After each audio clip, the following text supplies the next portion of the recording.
Hello everyone. I am your dark narrator here to guide you today. I know many of you use this video to help you drift off to sleep, but before you do, please like the video and subscribe to the channel. Also drop a comment letting us know where you're from and what time you're watching. Now settle in, get comfortable, and relax. We'd all known Dennis had less than a week, and we'd all braced ourselves for all the good that would do. This was going to tear us apart and leave a ragged, gaping hole in all our lives. But that would be it. It would fit within our understanding of things, and we could all assume he went wherever we thought people go. That would have been so much easier, so much less troubling than what actually happened. Dennis had been diagnosed with cancer a couple of days after his 10th birthday, and it was all downhill from there. There was never an upswing, never an opportunity for surgery. All the scans showed the same thing, the oily black webs having grown larger and denser. The fact that we were twins, and it looked identical right up to when he started chemo, just made it worse. There I was right beside him, a perfect image of what he used to be before his hair fell out, and his color drained and his cheeks sunk down into his skull. An emaciated ghost constantly contrasted with what he should be. And then finally the doctor shut the case, snuffed out the last wisps of hope. Dennis will most likely not last more than 4 days, a week at the most. So we'd all set up camp in his musty room at the hospital.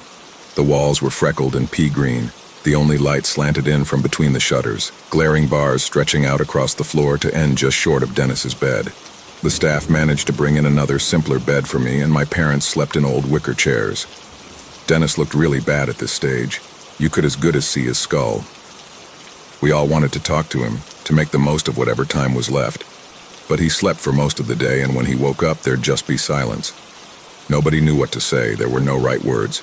And there was this underlying fear that the moment anybody interacted with the situation, they'd somehow make it real and it would hit everyone.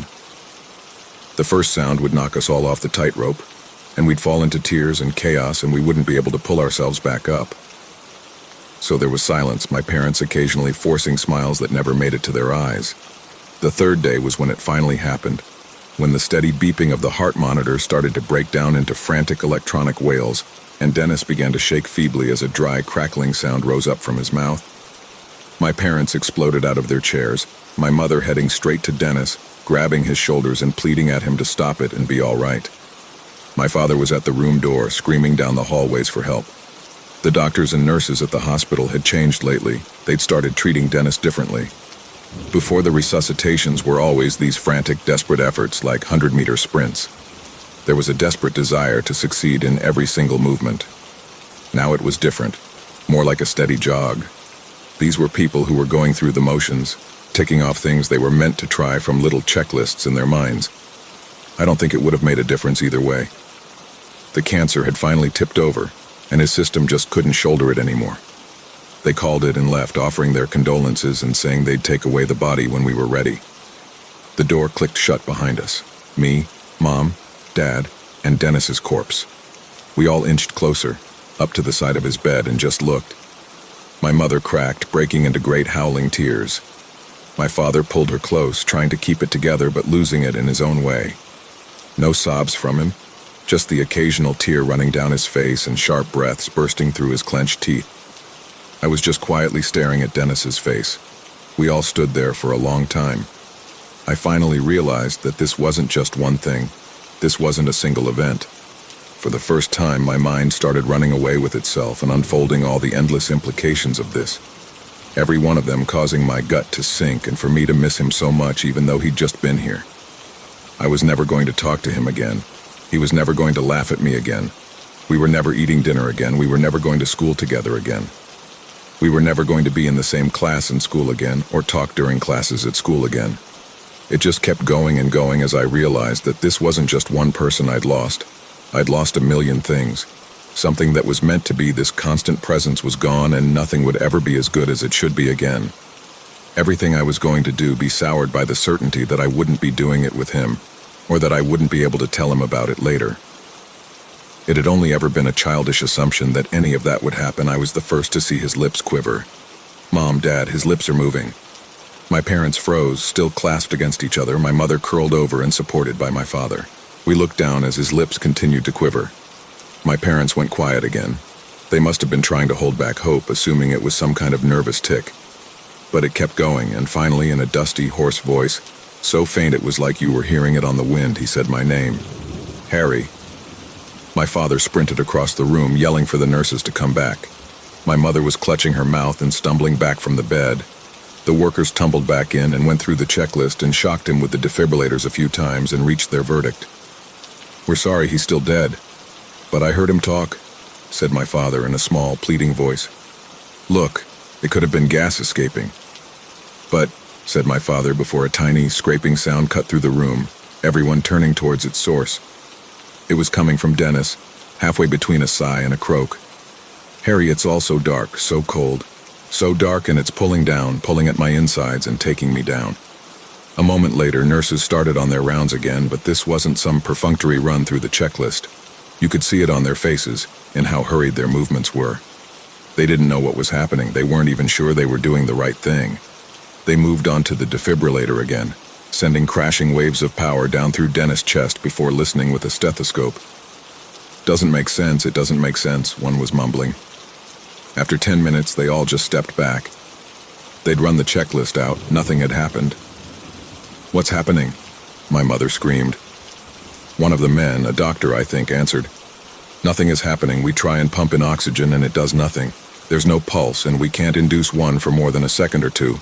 The body temperature's down 3 degrees. He's deceased." "But we heard him," I said. "I know, but he's dead." The dry grating came again and everyone shut up. "Please, Harry, where are you?" I walked over to his side. I wasn't relieved he was talking. I was only afraid. This was wrong. I wanted to run. I wanted him to just be gone so I could cry with my parents and be done with it. But I kept walking and put my hand on his bony, cold, and clearly dead hand. "I'm here," I said. "I can see gray, a little bit of gray, but it's so far away. I don't just see it, I feel it, and I never knew something could be so far away. I'm already so far down, but I need to go so much further to get to the gray." I didn't know how to respond, so I just stood there and listened to him talk about the darkness and the distant gray smudge.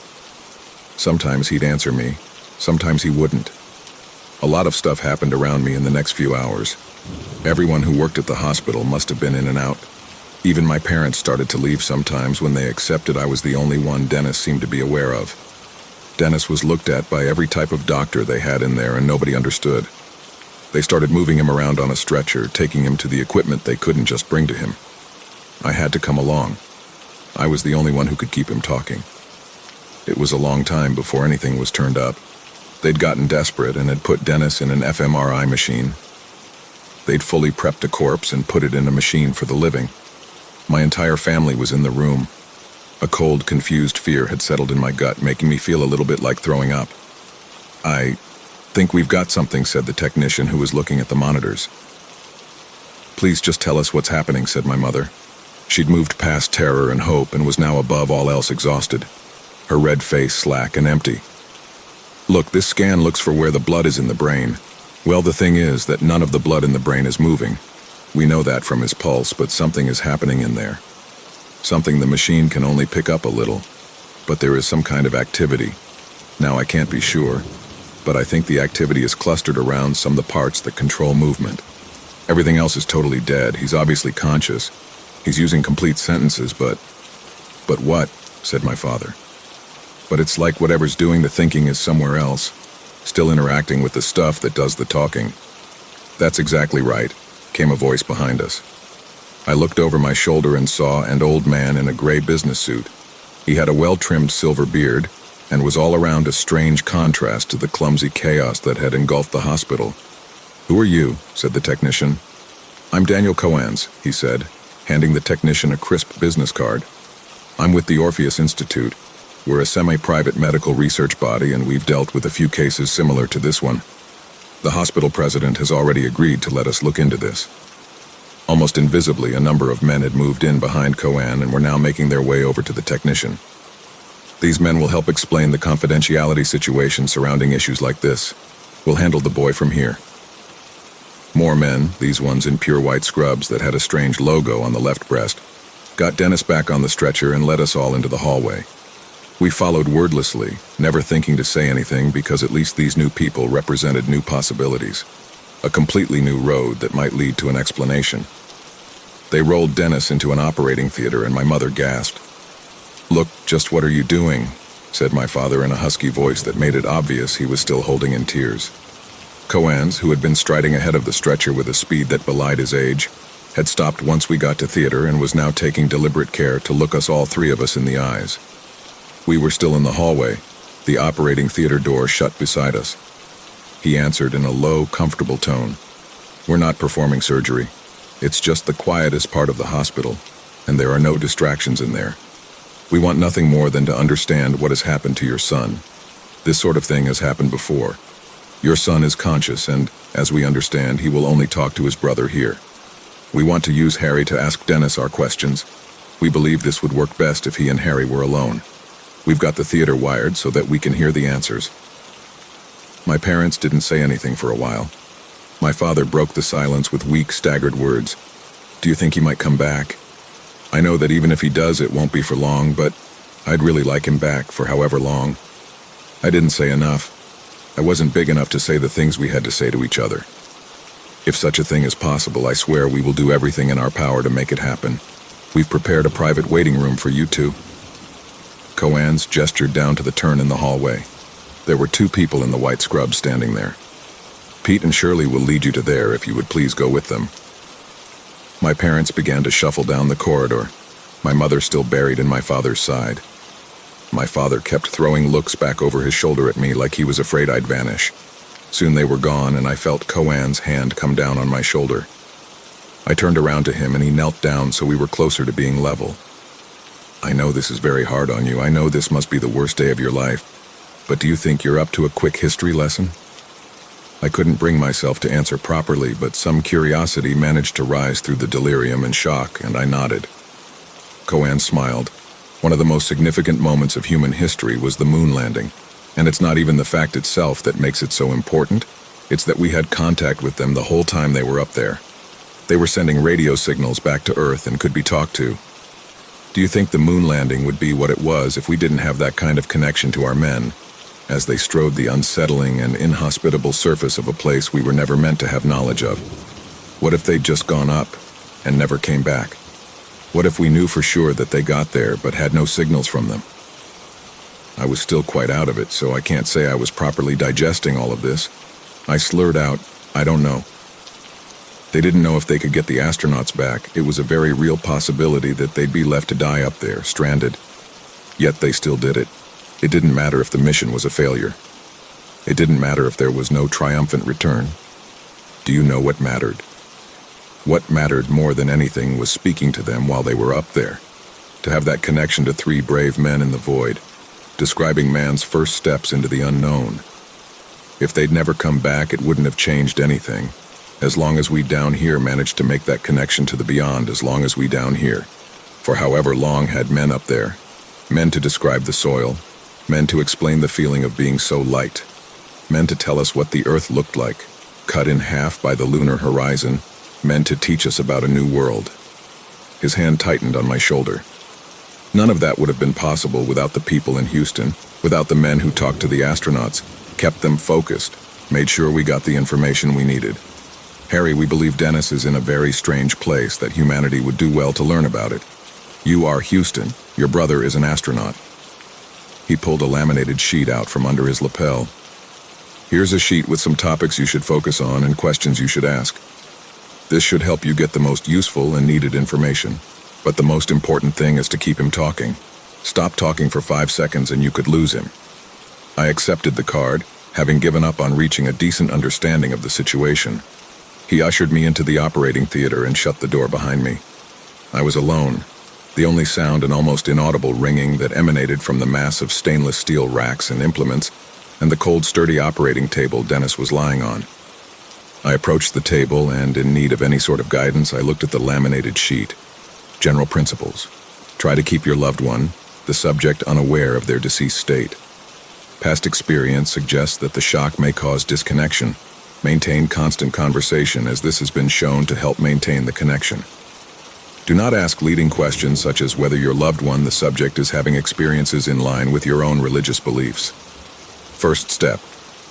Ask your loved one, the subject, to describe their experiences and/or surroundings. Encourage them to be as... A gasp pulled my attention away from the sheet. "Harry," Dennis said. "Yes, it's me," I answered, grabbing his hand. There was now no doubt that he really was dead. The hand was ice cold and the fingers had locked in place at odd angles with rigor mortis. His entire body had gone from the sickly white of the dying to the rain cloud shade of the dead. I got to the grate, to the ground, came down easy like a leaf, cold. I'm standing there now. "Dennis, can you describe where you are?" "It's still gray, but it's more real now, solid. Gray sand underneath, gray ocean behind me. Gray clouds above, don't remember going through the clouds, but they're there now. The clouds, they're screaming." "An ocean?" I said. "Can you see anything in the ocean?" Dennis took in a phlegmy, pointless breath. "Far away, the horizon, it gets dark. Dark, hungry line where even clouds stop, where everything stops. Darkness is clawing, moving like it's alive. Miles and miles of angry, hungry dark. Can't go there, can't go that way." At this point, I lost the thread of the exchange as perspective suddenly hit. All the things I didn't understand, and the fact that whatever Dennis was, he wasn't alive. I broke, crying and wailing and digging my face into his bare, emaciated ribs, cold like meat straight out of the fridge. I kept squeezing his hand, harder and harder, pushing the stiff fingers closer together. "Dennis, please come back, please, wherever you are, just get back here." "Harry? Harry, are you crying? It's hard to tell. So much here already sounds like crying."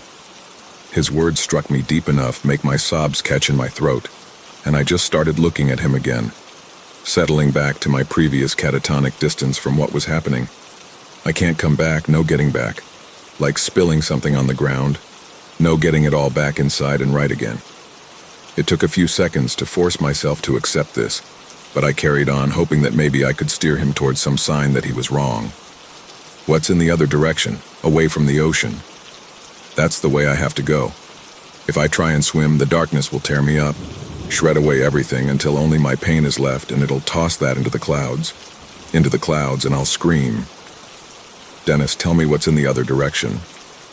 "Just the sand, the gray sand, on and on. Not many bad things yet, not many bad things to see yet. There'll be more when I get where I'm going. I'm going to start walking now, Harry." "Where are you meant to be going?" I said. I'd started digging my nails anxiously into my forearm. There was something nauseatingly, dreadfully true about everything he was saying. It was like the first time you learn the world is round, and it feels weird for a few seconds, but soon you get used to the idea and you see it's the truth. That's the big secret. And it doesn't matter how flat the ground feels. It doesn't matter how little sense it makes. It's true. And he just kept talking. "I can see another person." "Can you talk to them?" I said, trying to keep my voice steady, feeling like I shouldn't be the one who couldn't keep it together. "I suppose I could, but I can't." "What do you mean?" "It's just not a talking kind of place. We were supposed to have done all our talking before we came here.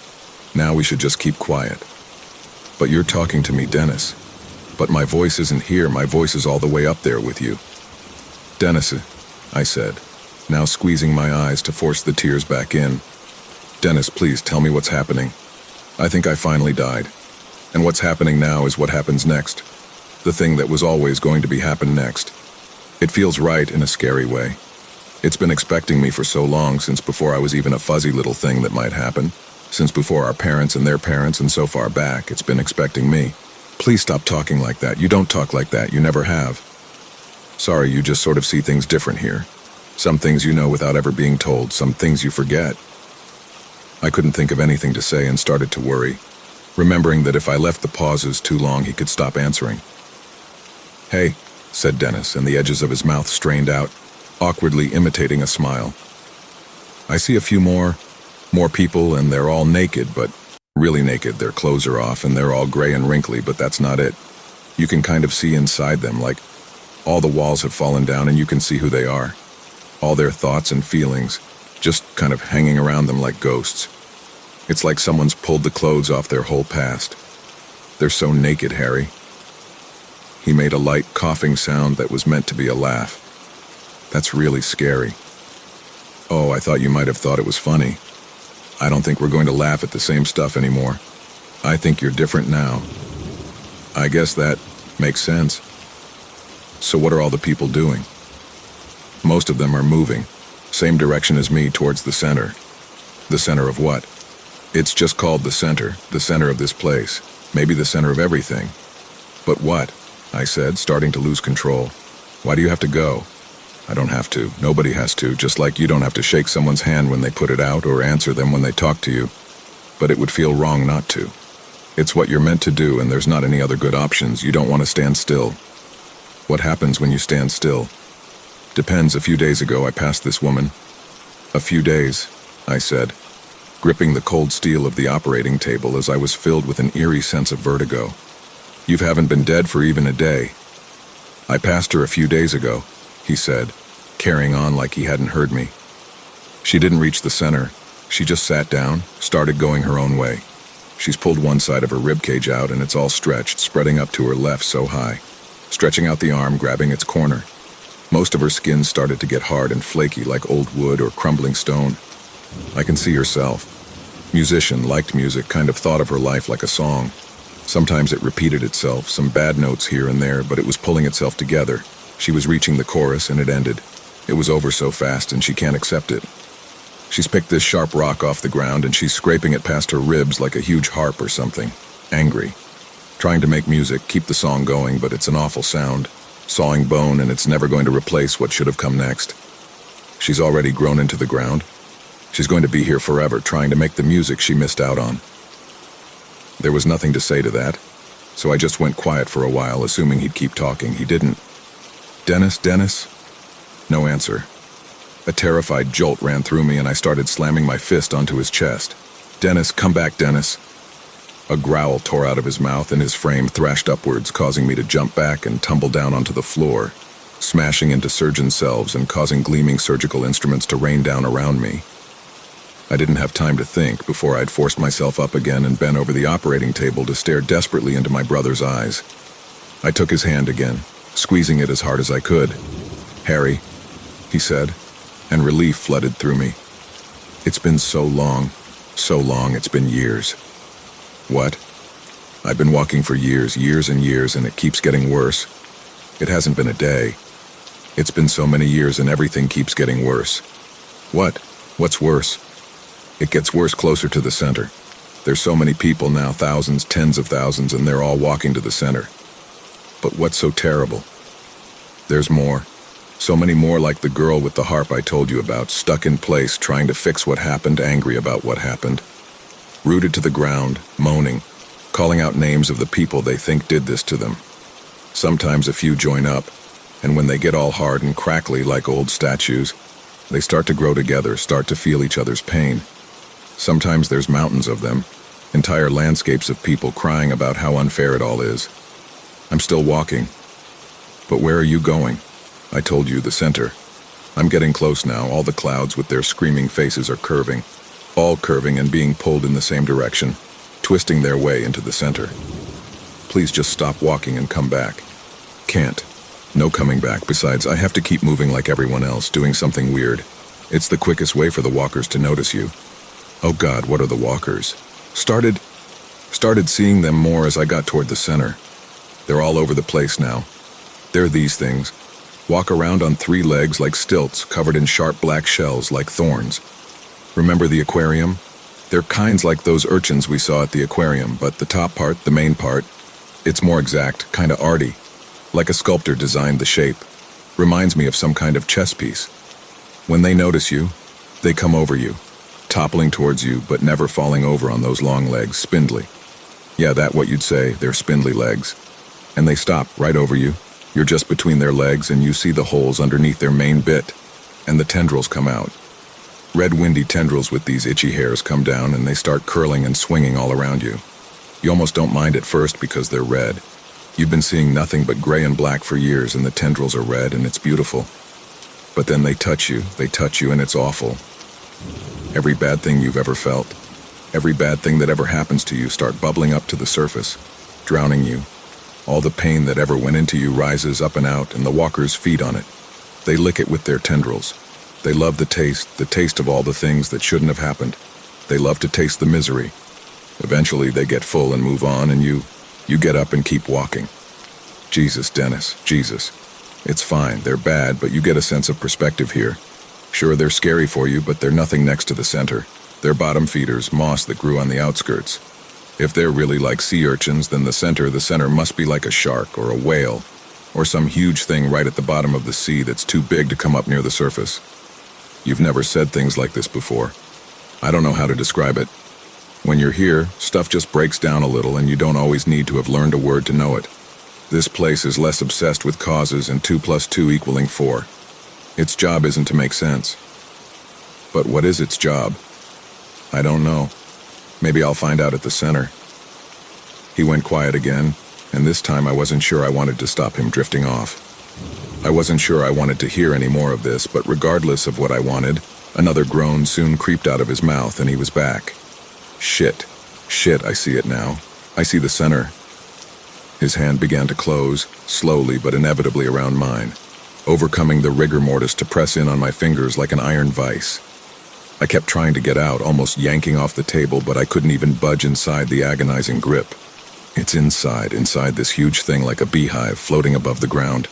It's gray too, gray and covered with streaks and ridges like it was used to be liquid and hardened, or it's like made of web or something. So big, Harry. I've never seen anything like it. All the clouds are swirling down into the hole at the top of it, still screaming. Hundreds of holes, messy, ragged holes, pitch black on the inside. It's bigger than cities, Harry, and everyone's heading towards it. Thousands and thousands swarming under it, pushing against each other to climb the bridges. Messy bridges from the ground right up to the holes, right into the pitch black. The center's in there, Harry, I'm here. Please, I said, whimpering with the pain in my hand. You can't go in. There's nothing good in that place. I knew this as a fact, not just because of the description, but as a gut feeling. I knew that what he was talking about was real and fundamental, as important a part of our existence as the sun and the moon and birth, but bad somehow, dripping with wrongness to its core. Where else is there to go? I'm at one of the bridges. Please, you can come back. No, that'd be like going back into the womb. Can't be done. This is what's next. Oh. What? Why? Oh God, I'm starting to feel something. I think the center's doing it. I'm getting bitter. Every mean, spiteful, everything angry thing in me, it's swelling, spreading out and smothering the rest of me. I'm so mad, Harry. I'm getting so much smaller and my hate is getting so much bigger. His hand tightened and I screamed. Why was it me? Why was it me and not you? What did you do that I didn't?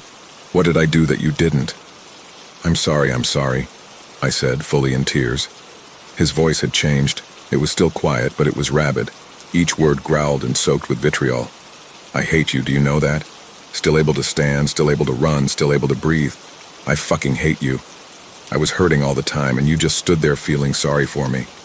You couldn't feel any of it, just waiting to see me die so you could fuck off and do everything I never would. I was yelling and screaming for someone to come in and help. I'd almost pulled Dennis off the table. His torso hanging over the side, held straight by whatever force was allowing him to squeeze his hand. In all this, his eyes were still as dead as they'd always been. And then we went limp. His hand let go, his back sagged, and he crashed to the floor. He'd broken 3 of my fingers, but shock was keeping it distant. I threw myself down onto my knees to see his face, slapping it and looking for any sign he was still there. He gasped again, fainter than ever now. Oh no, oh Jesus, I'm inside and it's so much worse than I thought. It's beyond worse. It's so far past the worst I thought something could be. Please, Dennis, listen, please tell me what's happening. It's the center, it's so big and floating above me, it's so much bigger than the hive. So much bigger than what it's inside. The whole inside is so much bigger, it's so big. It's gray too, always gray and cracked like stone all over endless miles of it. His voice had changed. It was whiny and small and afraid. It's hurting me, Harry. It's hurting me more than I've ever been hurt, and it hasn't even noticed me. Please, the man told me you need to describe it. He said if you kept talking, you might stay. So big, he said, his voice wobbling and breaking like he was crying. Its fingers are bigger than skyscrapers, and it has so many fingers, millions and ribs. The body is all ribs, or are they just fingers all folded up? I don't know, but there's so many and so big, Harry, and the masks. Jesus, the masks. What masks? The masks. Its face is bigger than countries, all different. Some the eyes are perfect circles, others have huge pointy holes where the mouth should be. Some are blank, and some have 8 eye holes, and some look like human faces. Like perfect human faces with deep, dark, hollow eyes, all of them. The inside of all of them is so dark. A living dark, a pulsing dark, pulsing all together, and it's so huge. So huge, and you can feel it pressing in on you, filling the air with badness and crushing down on you. And from inside, you can feel the bad in you reaching out to it. Out to it like a baby reaching out for its mom and Jesus Christ Harry. He was breathing in and out faster and faster. Shallow, scared breaths. Instincts overcoming the fact that he didn't need air. Dennis, talk to me. What is it? What is it? It's not the devil. No, that's what I thought at first, but it's not. It's more like God. It's like if God hated everything. His breathing hiked up again. Oh, Jesus, it sees me. Please, please promise me one thing. Just one thing, please. What is it? Please. Don't ever die. One last breath rolled out of his mouth. I tried everything to get him back. Everything I could think of in an animalistic burst of desperate energy. I hit him, shook him, pleaded, but he was really gone this time. I knelt there in the room for a while.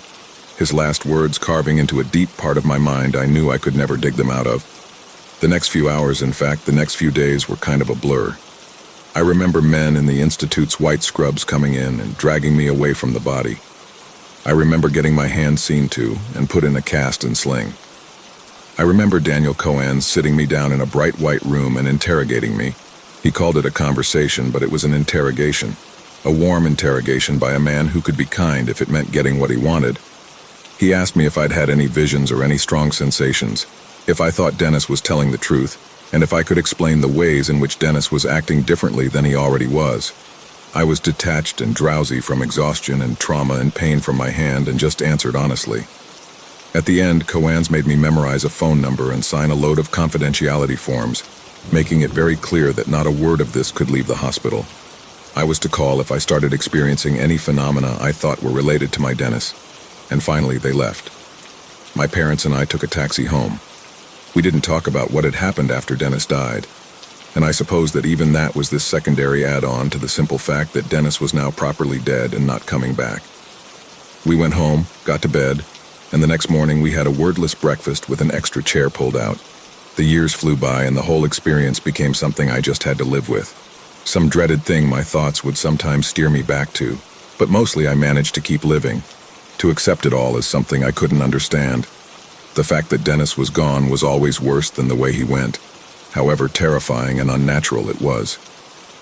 But lately I've been having a dream. It started off vague and incomplete, but every few nights it repeated, getting longer and more vivid. It always starts the same, with me and Dennis, both of us kids again, on a green hill on a bright, clear day, crisp air sighing past us. I can't remember most of the words, but the gist is that he's bragging, showing off, saying that Dad loves him more, that he's better than me, that he's going to keep being better for as long as he's alive. He's going to keep making Dad love him more for as long as he's able. And I get so mad, way madder than I'd ever have gotten, if he said those things in real life. I see a rock, and without thinking, I pick it up and attack him with it, knocking him over and beating him again and again until his skin was swollen and torn, and you would see parts of his skull underneath. He managed to push me off and run, and I followed, never thinking twice about it. I chase him so far until finally he runs into a pass between two mountains in a long, dark range that I somehow never see until that point. The range extends to either side, seemingly forever, and the sky above it is saturated with heavy, dark clouds. It's like Mordor or something. I always stop running at this point, knowing that I've chased him far enough. The job is done. I start to leave my body, surging forward down the pass, no longer myself, just a nameless, thoughtless observer, gliding like a ghost for lack of legs. He runs down the dark pass, on, and into a sunless, barren country on the other side, a place where the soil is gray and dry. He runs for ages, but soon he stops and falls and curses me. Screams about how much he hates me and how much I cost him by driving him into this place. He rages for a long time. Then a second person comes, sometimes a man, sometimes a woman, sometimes old, sometimes young. They say they too were driven past the mountains, or that they wandered past them by mistake and can't get back over. Dennis always says the same thing, then let's suffer together, let's hurt together. And this person always latched onto Dennis, and Dennis latches back, and they scream or cry and say they want to see people who wronged them skinned alive. And more always come, a trickle first, then a flood, latching onto Dennis in the first person, all of them clasping together and piling up into a giant deafening mass of squirming bodies, and eventually it's huge, almost up to the clouds. And then there's a rumbling, a massive shifting sound. The countless bodies start to rearrange, forming deep canyons of flesh that make up a horrendous, rage-filled outline of a face. There's a shift greater than any earthquake. The pile moves, rolling forward, pulling itself with enormous appendages made of the miserable and the bitter and the despairing. It inches and tumbles on, crashing down and dragging itself onwards with overwhelming apocalyptic sounds. And then I see that it's heading for the mountain range. It's heading back to the bright place with all its anger and hate and vengeances. And as much as it's made of millions and millions of people, I always know it's still one thing with one will, but all the hatreds of everyone buried in it, all the way back to the first one to curse, his rage still in there. Rage directed at the first one to sin. It gets right up to the mountains. Then I wake up. I think something's coming. Something that got started a long time ago, something that strips away good and builds itself on the bad. And I think it's almost strong enough to set out, to start moving. And I think when it gets here, the living will be no better off than the dead.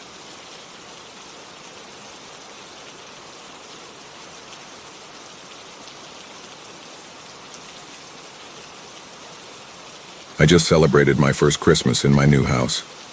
I spent years taking all the overtime I could, working holidays that no one else wanted, skimping on necessities and luxuries alike.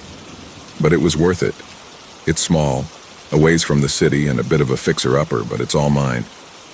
To celebrate, my best friend Kelsey got me a cool Christmas gift, a doorbell camera and subscription, kind of like that Ring doorbell camera you always see advertised, but from a different company.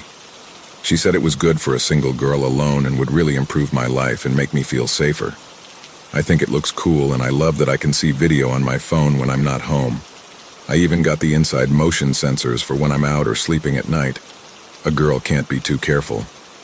Last night I was lying in bed when I got a notification. Doorbell camera activated.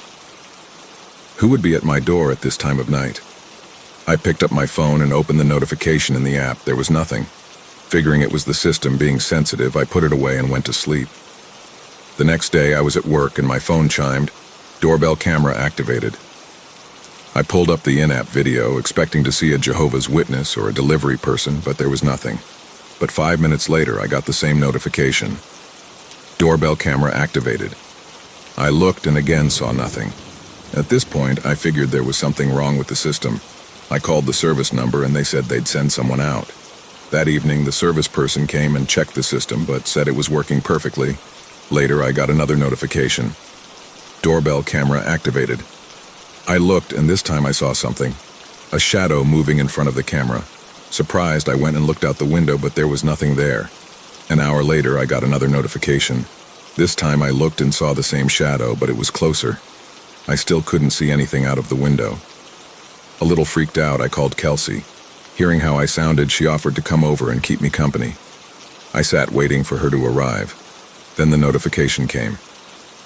Doorbell camera activated. I pulled up the video and saw Kelsey approaching the door. I was sighing in relief when I saw the shadow again.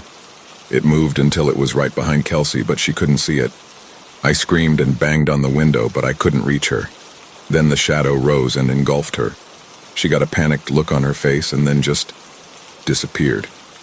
I ran down and looked, but she was gone. Then I received another notification. Connection attempt failed. Panicked, I ran upstairs to my bedroom and locked the door, called 911 and hid under the covers. 12 minutes later, the app notified me that someone was pulling up outside. I sighed in relief when I saw 2 police step out of their car and approach my door. Then the screen went black. I stared at the app with a sense of dread. Seconds later, I got a new notification. Camera is protecting your delivery. I couldn't see anything on the screen. I'd have to go to the door to see what was there. I really didn't want to, but there wasn't any other way. I crept down the stairs, listening for any noise. When I got downstairs, I steeled myself and opened the door. There, on the front landing, were the heads of the 2 police officers, sitting in their own blood, a look of sheer terror in their faces. I bent over and threw up, unable to stop myself. Then I ran back inside and closed the door, locking it to keep whatever did this out. If I could. It's been 3 days now. I haven't called anyone else. There's no point. I look at the camera view often. I tell myself not to, but I can't help it. And what I see is terrifying. It's kind of like the outside, but everything has taken on a reddish tint. I'm starting to see flames, not like a fire, but like the very air is burning. And there are things lurking in the background, frightening things that aren't there when I look out my window. I'm not sure what is out there, but I don't think it's good. And the worst part is that I don't think it's staying out there. I got a new notification just now. Downstairs, motion sensors. Activated. Someone help, please.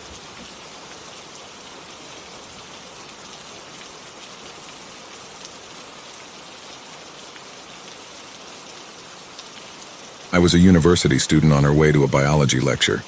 There wasn't and still isn't anything extraordinary about me.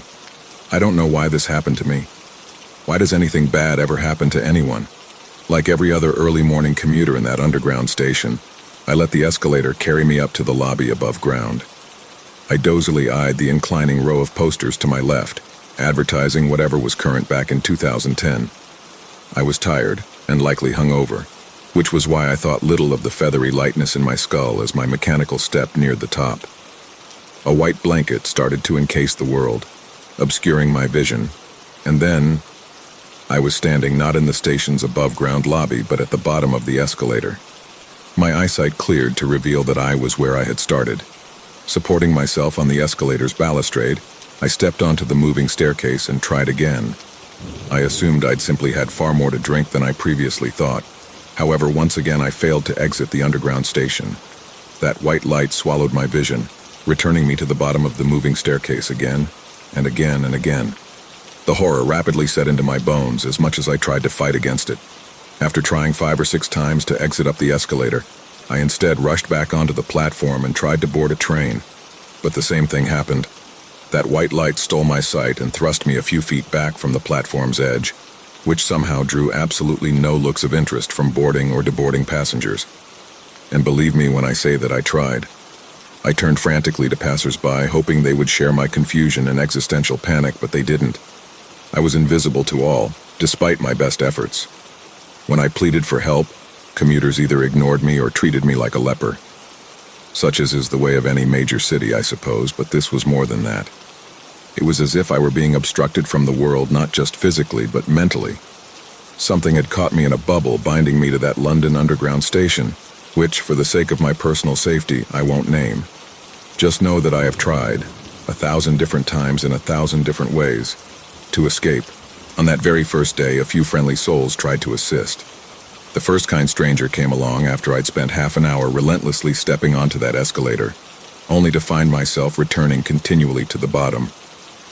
"Are you okay, miss?" the little old lady asked. "No," I blubbered, slouching against the wall near the bottom of the stairs. "I physically can't leave."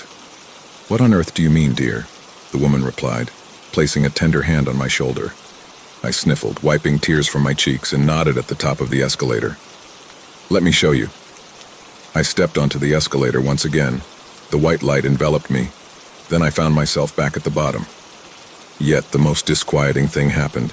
I turned towards that little old lady, threw my hands up exasperatedly, and found myself staring into her vacant eyes. The elderly woman looked at me as if for the first time. "Gosh, dear," she gasped. "You're crying. Are you okay?" What?" I whispered. "We were just talking. Didn't you see me try to go?" "Actually, what did you see?" The doddery pensioner's frown morphed into a timid, doe-eyed look. "I'm sorry, but I don't understand, sweetheart." "Did I just appear out of thin air?" I screamed. My high-pitched squeal startled the poor woman. She jolted on the spot and clamped a hand to her chest. "Heavens, darling, I'm only trying to help you. When I saw you walking down the escalator, face strewn with tears, What?" I interrupted breathlessly. "You saw me walking down the escalator." The woman gulped. "Yes, love. You looked a million miles away. Is there somebody I need to call? I mean this in the kindest possible way. You don't seem to be in a balanced state of mind. Please get me out of here," I trembled, heart starting to feel as weighty as my head. "Right. I'll go and fetch help," promised the woman, who scurried fearfully past me onto the escalator. I never saw her again, but I truly believe that the stranger did intend to fetch help. I'll get to that. I took my trusty Samsung S8300 Ultra Touch out of my pocket. Not sponsored. He was just my dearest friend for many years in this solitary cell. "Sammy," I called him. Anyhow, I started by calling and texting every single person in my contact list, which was when the true terror started to wriggle its way into my flesh. My friends and relatives were all alarmed by my situation. Each of them promised to help. Each of them failed to help. People would read my texts or answer my calls, but I'd hear nothing back from them. And when I'd ask for updates on the cavalry arriving to save me, I'd get responses such as, "Oh, I don't remember seeing this message." "Sorry." "What? When did you send this? You need help with what?" Every single person forgot about me, and they all kept forgetting about me. Kept forgetting, most importantly, about my situation. It was just as it had been with that old woman. People were forgetting me, and I was, supposedly, forgetting moving my feet back down the escalator. I know this all sounds impossible. Even to me, it still feels like a horrible, horrible dream. And like every bad dream, it comes with a monster. That very first day of imprisonment passed in a horrid blur. The arms of insanity had already embraced me by midnight, when the station emptied and the train stopped coming. This was, unbeknownst to me, only one day out of thousands to come. Still, I had hope. There's one thing transport for London doesn't abide, and it's homeless people, I thought, pressing my spine into the curvature of the corridor's tiled wall. A member of staff phoned the police when I'm caught sleeping rough. Then somebody will come to rescue me. Arrest me. Same thing. Nobody came. I felt foolish for thinking somebody would. After all, that place was muddying people's minds. I'm absolutely certain that an underground employee will have seen me on a CCTV camera, but that mysterious force will have wiped his or her memory. I pictured somebody reaching for the phone, fully intending to rat me out to the police, only to absent-mindedly get up and fetch a biscuit from the tin instead. I sobbed as the nature of my paranormal prison, far below the ground, dawned on me. I was trapped, and nobody saw me. No person saw me, I should say. Around 3 in the morning, as my eyelids drifted together, there came the sharp smacks of something striking the distant floor of a distant hallway, somewhere deep within the station. It sounded like wet feet, fresh out of a bath, slapping against tiles. I dismissed it as a dream, of course. Besides, I was already focusing on my migraine, which seemed to have been induced by the pounding of something akin to a tiny mallet behind my retinas. When I opened my eyes to find myself sitting against the wall near the escalators, sunlight pouring from the lobby above, I screamed. Worst of all, I screamed right in the face of a kind young rail service worker looking at me. I remember thinking that he looked quite sweet, with his warm smile and overgrown brown locks. That distracted me, if only for a moment, from the terror of what I'd endured the day before. It all quickly came back to me, of course. "I'm afraid you're not allowed to nap here," the blue-shirted station worker said. "I know you've probably not been here long, but I've been here all night," I interjected with a quivering voice. I was half telling myself as I struggled to believe that I'd actually spent the night at a train station. The young man, possibly only a few years older than me, smiled.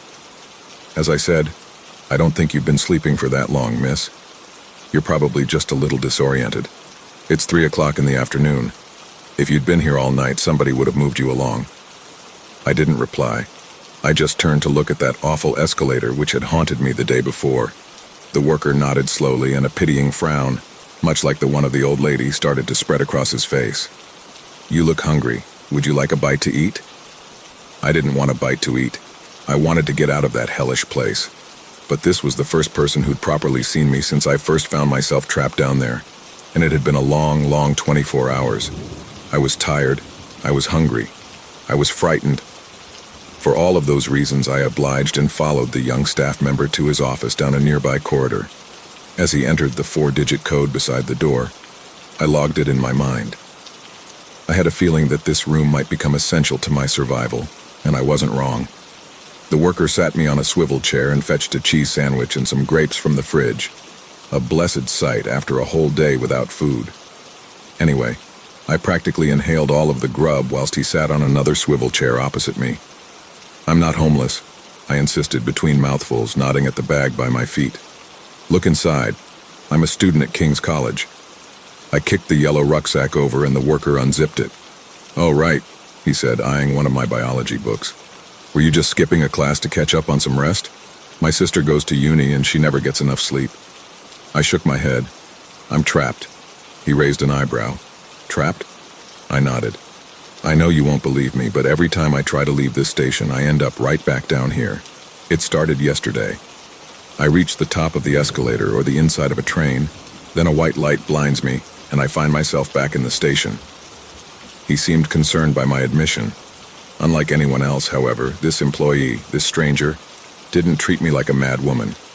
And that felt like the first dose of something resembling normality in the past day. That sounds awful, the worker replied. Are you prone to seizures? I might have believed so, I said. But, well, that doesn't explain the rest of it. The rest of it? He asked. The scariest thing about all of this is the way folk are treating me, I explained. Strangers, relatives, friends, it doesn't matter. They all promise to help me, but then they forget that we even had a conversation. Well, that's just simply not true, the man said, standing up and extending a hand. Come on, I'll lead you out of the station right now. We'll walk up the escalator together, then we'll book you a taxi to the hospital, okay? I'm not a doctor, but it really sounds like you've bumped your head or something. No, I said. You'll forget that we had this conversation. My own mother keeps forgetting about my situation, no matter how many times I explain it to her. With strangers, it's worse. They forget that I exist. Let's not be strangers then. I'm Peter, he said. What's your name? Carla, I answered. He smiled. Lovely to meet you, Carla. Right, here's another idea. Stay here until the end of my shift. I'll keep popping my head in and out to check on you. Raid the fridge, you must be starving, and charge your phone, but at the end of my shift, we need to make a plan, okay? And if I see any sign of anything resembling a medical emergency, then I'm fine. I'm not having seizures, I insisted. Peter frowned. I really should just call someone, shouldn't I? If you try, you'll forget all of this, I promised. I don't believe that, he said, but he did. He must have done. Otherwise, as he said, he would have called someone. He wouldn't have let me spend the next 8 hours in that room. Just like the day before, I spent Peter's shift attempting to get help from family members and friends, but the nightmare repeated, looping endlessly. My loved ones were worried. They hadn't forgotten that I existed, but their minds were muddled, befuddled. They were part of whatever had cursed me. Something, whatever was keeping me in that underground station, seemed to be ensuring that I would receive no outside help. Worst of all, come 11 in the night, Peter did not appear in the office's doorway. Instead, I was greeted by a very confused woman in the same blue uniform. Who on earth are you? She asked rather placidly. I realized that I'd been fortunate over the past day not to come face to face with any rough, tough employees. Get out before I call the police. I wanted to explain myself, but I was young, so I panicked. After collecting my phone, charger, and bag, I scurried out of the office, then ran through a near-deserted corridor towards the escalators. I nearly tried once again to escape, but I thought instead of Peter, so I decided to look for him, the one person who'd truly seen and heard me. I searched the emptying tunnels of the station, but there was no sign of him. He forgot me after all, I dejectedly thought. I sat against the wall by the escalators, hoping that the woman on duty would spot me on the CCTV camera and call the police, but no one ever came. I didn't need to be taken by the white light. People were capable of forgetting me on their own. And that, I was well aware, had something to do with the force orchestrating my imprisonment. I thought about all of this as I drifted off to sleep again. The headache behind my eyes returned, though there came no haunting smacks against tiles on that second night. I never saw Peter again. And from that third day onwards, I found that my humanity flitted rather quickly away, much like time itself. I focused only on my survival. For weeks and then months, I survived as a panhandler, subsisting by begging for whatever strangers would give. Utilizing Peter's code, I'd occasionally sneak into the office too. I always waited for the on-duty employee to leave, of course. Then I'd steal food from the fridge and charge my phone. I knew full well that even if a member of staff were to catch me, my existence would quickly be erased from his or her memory. Even I had forgotten that I existed. I was no longer Carla. I meant as little to the world above as the rats scurrying through the tunnels, surviving on whatever scraps they found. That being said, I still tried to escape in various ways. Once I attempted to burrow through the station wall. As I picked away at a brick with a kitchen knife, railway workers and commuters attempted to stop me, but I would wait for them to forget. Then I would continue. After months of work, I had successfully removed quite a few bricks. and I poked my head through the opening late at night. However, the white light spat me back out, killing that dream of escape. There came the sounds from time to time of smacking against tiles. Distant, but never really that distant at all. And so it continued that way for years, until a visual joined the noise. One night around the Christmas of 2013, I saw something which almost made me scream. Fortunately, my paralyzed throat stopped me. A shadow like a rising and falling wave painted the white tiled walls of a corridor perpendicular to mine. My eyes ached from my nightly migraine, but I knew that they were telling me no lies, and neither were my ears. Something was skulking in the hallways. I wanted to run, but my mind and body somehow drifted off to sleep. As I fell into that dark slumber, I screamed internally, imagining that I would never wake up again. I was certain that the source of the shadow would find me whilst I rested. And this will finally come to an end, I bleakly thought with a hint of relief. When I woke on the floor of the station, I was both relieved and disappointed in equal measure. After 3 years, time had become a fuzzy concept to me. I'd made it that way. Otherwise, I would have succumbed to total psychological ruin, driven mad by isolation in that dungeon of cream-colored tiles and fluorescent lights. Essentially, I still wanted to survive, and dissociating was the way to do that. However, Christmas was a marker that I struggled to ignore. A reminder of the years passing by, and when I saw that festive tree go up for the 5th time, I felt my 25-year-old heart strain. I'd forgotten by the world above. Actually, it was more terrible than that. My friends and family remembered me, yet they'd done nothing to save me in 5 years. That wasn't their fault, but it was a tough pain to put into words. Anyway, during that Christmas of 2015, I was possessed by a strange idea. As the nightly migraine swam through the crevices of my gray matter, I thought of that shadow I'd seen, only the once years earlier. I thought of how much tighter my eyeballs had felt, tighter than ever before.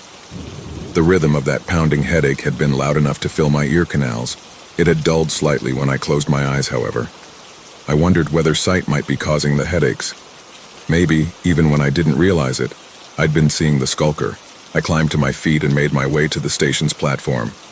Then I eyed the black mouth of the tunnel to the left.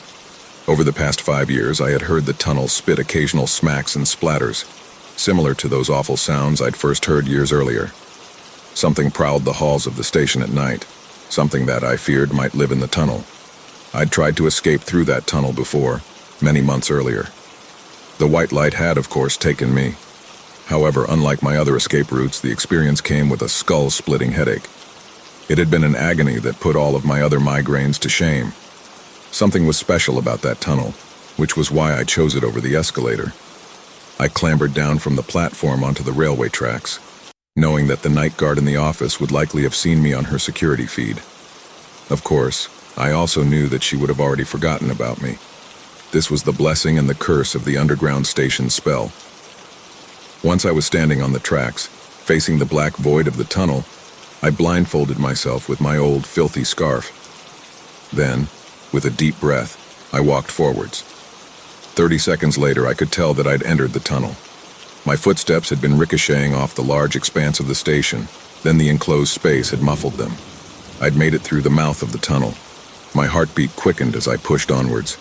The last time I'd entered the tunnel without a blindfold, I'd been walloped by that familiarly horrid wall of white. Worse, I'd been torn apart by an ache in my skull. This time, none of that happened. I walked and nothing stopped me. 5 minutes later, the reverberating sound of my feet against the metal track started to spread far and wide, started to fill a far larger space. No, I gasped, realizing what that meant as I started to undo my scarf blindfold. I uncovered my eyes to find myself standing on the tracks beside the next station. For the first time in 5 years, I had traveled beyond the bounds of my prison. I started to bounce giddily from foot to foot, but my jig lasted only a moment. My eyes caught something, 20 feet away on the otherwise deserted platform. A man. He was facing the wall, wearing the cerulean jacket and light blue undershirt of a typical station worker. His knotty, shoulder-length hair was marred with muck and specks of red, but it looked vaguely familiar. "Help me!" I screamed. As I ran towards the edge of the platform, my headache returned, and white crept into the sides of my vision. I felt myself starting to reset. I felt, in fact, something worse. Scalding breath, billowing in puffs of steam against my goosebump-covered nape. And then, just before the world slipped away from me, the man on the platform raised his hands backwards to part his scraggly hair. Only those shaggy curtains did not draw to reveal the back of his head. His hair parted to reveal a horridly glum face, the face of Peter. The railway worker, who I hadn't seen for 5 years, was facing the wrong way. His neck had been twisted all of the way around, pointing his morose facial features in the opposite direction to his body below. Undeniably, the blood-covered man was no longer alive. I shrieked as the white enveloped my vision. Then I found myself back where I belonged. I was sitting against the wall in the station which had been my home for 5 years. And all became clear. Even if I could escape beyond the boundaries of my prison, the thing in the tunnel would find me and pull me back. Now it's 2025, 10 years later. Christ. Since then, I've only stooped deeper into the throes of depression and lunacy. I'm a 35-year-old woman who breaks into a night guard's office, stealing sandwiches, water, and a socket to charge my phone, which is now a dusty, half-broken iPhone, as my Samsung was, sadly, pickpocketed 8 years ago. Something keeps me going, my will, or that of the thing in the tunnel. I have, in the past 10 years, stayed far away from that tunnel, but I still hear and see things. That long, wavy shade on the wall, wet, thwacking footsteps against the floor. It is searching for me, not every night, or perhaps I simply don't hear it every night. I stumbled across this subreddit today and I'm reaching out to you for help. I don't have much hope that this will work. I think you'll listen this story, promise to help me, then forget about me. That's the way it's worked for years. Perhaps you'll remember one day. Perhaps you'll all remember the things you've forgotten about me when the spell is broken. I'm just afraid that it'll only be broken once that thing finds me. Once I find myself standing beside Peter.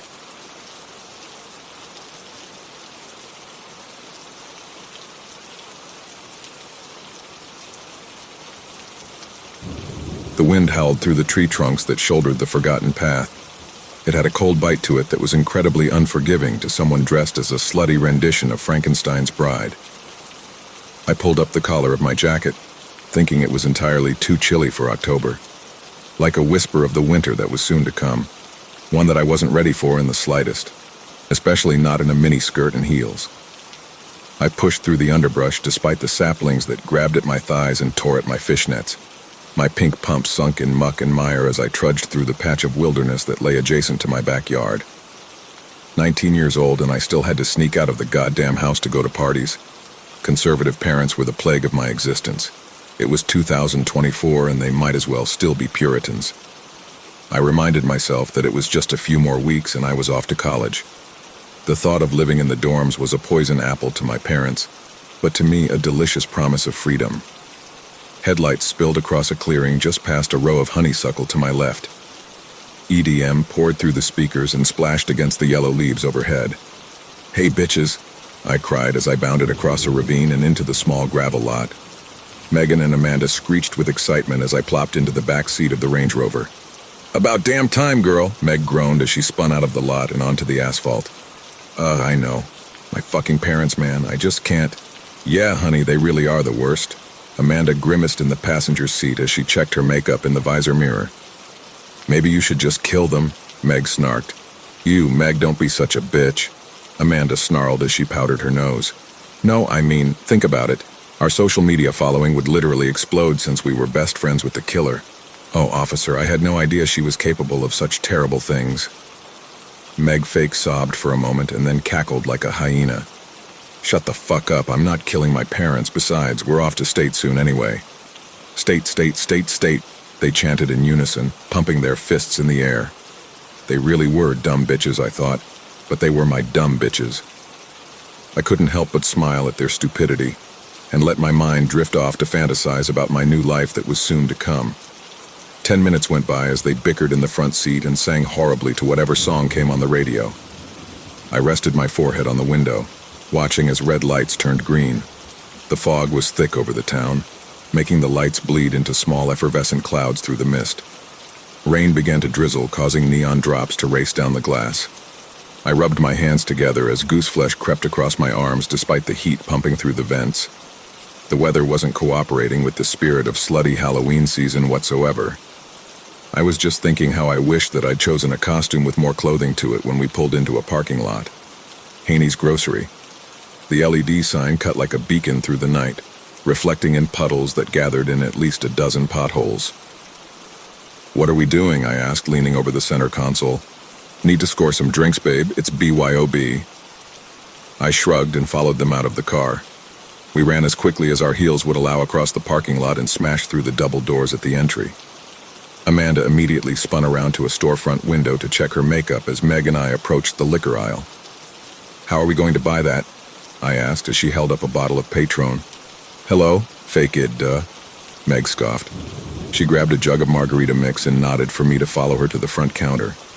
The old man behind the counter looked over his magazine with a raised eyebrow as Meg placed the alcohol next to the register. "You girls old enough to buy that?" He grinned as he set aside his copy of Jegs. "Yes, sir." Meg beamed at him. "Can I see some ID?" "Of course you can." She giggled as she bent over just enough to allow her cleavage to hang out of her Cleopatra costume. Her tits were on full display, jiggling dramatically as she fished the ID out of the purse around her shoulder. The old man licked his lips as he took the square of plastic from her hand. I shuffled nervously, uncomfortable at the lust in his eyes. Meg didn't seem to mind, though. "Ah, yes. 22, eh? Well, I was young once, about 200 years ago." He cackled as he handed back her ID. She laughed along with him, keeping up the charade of flirting. Even added a comment about how good he looked for being over 200 years old to boot, which gave him more to smile about. But that shine in his eyes, I didn't like it. There was something cold to them, something that almost threatened violence. It made my skin crawl. $38.52, honey. Meg slapped two 20s on the countertop and gave me an eye roll after the man turned his back to open up the register. He was pulling out change when suddenly Amanda shrieked from the storefront. "Oh my God, he's got a gun." I spun around just in time to see someone in a black hoodie smash through the front door with a sawed-off shotgun in tow. "Leave the register open," he bellowed as he pushed his way past Meg, pointing the barrel right in the old man's face. "You don't want to do this," he whispered to the gunman as he put his hands in the air. "Shut the fuck up. Put all the money in a bag, now." Meg and Amanda had scurried off to hide in the aisles, but I was frozen in place. My mind screamed for me to run, but my body wouldn't budge. I felt piss trail down my fishnets and warm the sole of my foot. The gunman forcefully shoved the barrel of the shotgun into the center of the old man's forehead twice, causing his head to jerk back violently. It left a red ring just between his eyes, but surprisingly a smile crept across his face. For the life of me, I couldn't understand why, and it seemed neither could the man holding the gun. "I'm not playing around, old-timer." He racked a shell in the chamber to show he was serious. "But I love to play." The voice coming from the elderly man now sounded deep and powerful. The lights flickered, and suddenly, with a lightning-fast movement, the cashier snatched the gun from his hands and broke it into two pieces over his knee, like it was a piece of kindling. "Yo! What the foo—" Then his hands clamped over the man's shoulders, and with a mighty shove brought him to his knees. "Let me show you how I like to play," the old man growled. I finally regained consciousness of my legs and started to pedal backward as the old man brought the gunman into a deep kiss. Blood trickled down their chins as the gunman muffled silent cries, struggling against the embrace. The old man pulled back his head, his eyes glowing yellow, and spat the man's tongue out from his mouth. It flew across the room and smacked me square in the chest. I screamed with terror as I slapped the hunk of meat away from me. My foot slipped in the blood as I spun to run, and I went crashing into a wall of chips, bringing the entire shelf down to the floor. I turned over to see the old man smile at me, that same predatory smile he'd had earlier. But now his eyes glowed so brightly like two suns burning in their sockets. He turned back to the gunman, who was now weeping and holding his hands over his ruined mouth. The bones in his jaw cracked as it became unhinged and widened enough to swallow the man's head down to his shoulders. There was a scream, then an awful slurping sound as he pulled the man's face and scalp right from his body from the force of his suction. The monster swallowed the scraps of flesh as the body crumpled to the floor, his head now only a ball of porcelain skull and purple tendon. I was so overcome with fear that my mind went to a place of static and pure instinct took over. I didn't know how, but suddenly I was scrambling over the fallen shelf, kicking off my heels as I went, and then I was running. My feet smacked against the cold floors of the aisles as I sprinted towards the back of the store. I saw Amanda from the corner of my eye cowering behind boxes of cereal, but I didn't stop. I couldn't. The women's restroom lay just ahead. I pounded my soles forward to the promise of sanctuary among the porcelain. I flew inside, stopped my momentum against the sink, and then spun around, slammed the door shut, and locked it. Bile rose in my throat immediately. I barely made it to the toilet before I sprayed chunks of vomit across the seat. Fuck, fuck, fuck, I whispered and then began to weep. Deep sobs welled in my chest until a scream pierced through the silence. Amanda. Muffled pleading and then more screaming permeated the restroom walls. Then a sickening wet sound and silence once again. I held my mouth closed with a shaky hand, daring not to make a sound. For a moment there was nothing, only me and the fear that felt like ice in my stomach. But then blood. A pool of crimson slowly pooled beneath the door, swallowing the off-white floor tile. There was a gentle knock at the door, then a soft turn of the door handle from the outside. Oh, little pig, won't you please let me in? Fuck you, I shrieked. Oh, now don't be that way, I just want to play. Another knock, louder now, and then a harsh rattling of the doorknob. Your friend tasted so good, now I want to taste you, I can smell you. The sweet stink between your legs and the blood in your veins. The door rattled violently in its frame as he shook it. I looked around, no windows, no way to escape, but wait. Up we go up. The ceiling of the restroom hadn't been finished. There was no drywall, only open framing with a good 3 feet of space before the roof parapet. Let me in, you fucking bitch. Smash, smash, smash. The door slab splintered in the center as he smashed his fists against it. I quickly stepped up on the toilet tank and scurried up into the framing, pulling myself up by a low-hanging 2x4. I dragged my belly across the lumber as I crawled deeper into the bowels of the grocery store. The sound of the door finally giving way and imploding inward was almost deafening. The primal shriek of frustration that followed was so loud I had to cover my ears. I slithered across beams as silently as I could until I reached the far wall. I followed the cinder block until I reached another opening over the stockroom. Carefully, I lowered myself onto a pallet of dry goods. I smell you. A cackling laughter rang out somewhere in the store. It sounded close. Too close. Hot tears fell down my cheeks as I scooted around pallets and boxes. I didn't know where he was, but I knew he wasn't far behind me, biding his time, a sadistic game of cat and mouse. But after rounding the corner, a sweet salvation appeared in the form of a red glow. An emergency exit sign lit like a beacon of hope over a set of double doors. I broke out into a run and crashed my body against them. They budged an inch, but then fell back into place. In my panic, I hadn't even noticed that they were chained shut and locked with a padlock. Oh, little pig, where are you? His laughter sounded so close, just around the corner. I desperately searched for anything to break the lock as heavy footsteps fell nearby. God, please. There. A hammer on the shelf. I grabbed it and put 2 fingers in the shackle loop, pulling it towards myself to create tension and smash the hammer over the side of the lock as hard as I could, over and over and over again. I felt as if his hot breath were on my neck as I pounded on the lock, but I didn't look back because if that were true, I'd already be dead. Come on. God damn it, come on. Finally, the pins let loose of the shackle and it popped open. I quickly untangled the chains and dropped them to the floor.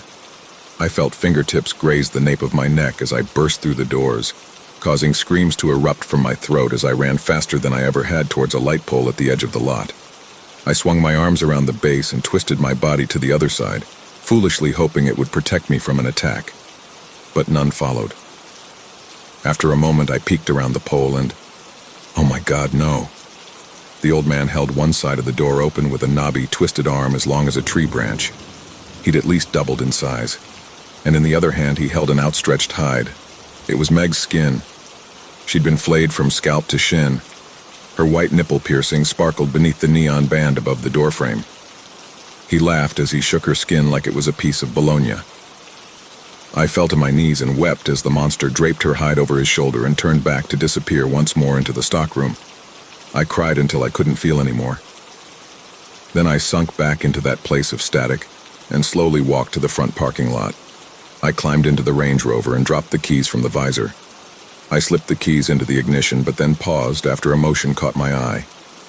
The old man was back to his normal self now, just as we'd first seen him. He was waving at me as he pushed a mop bucket.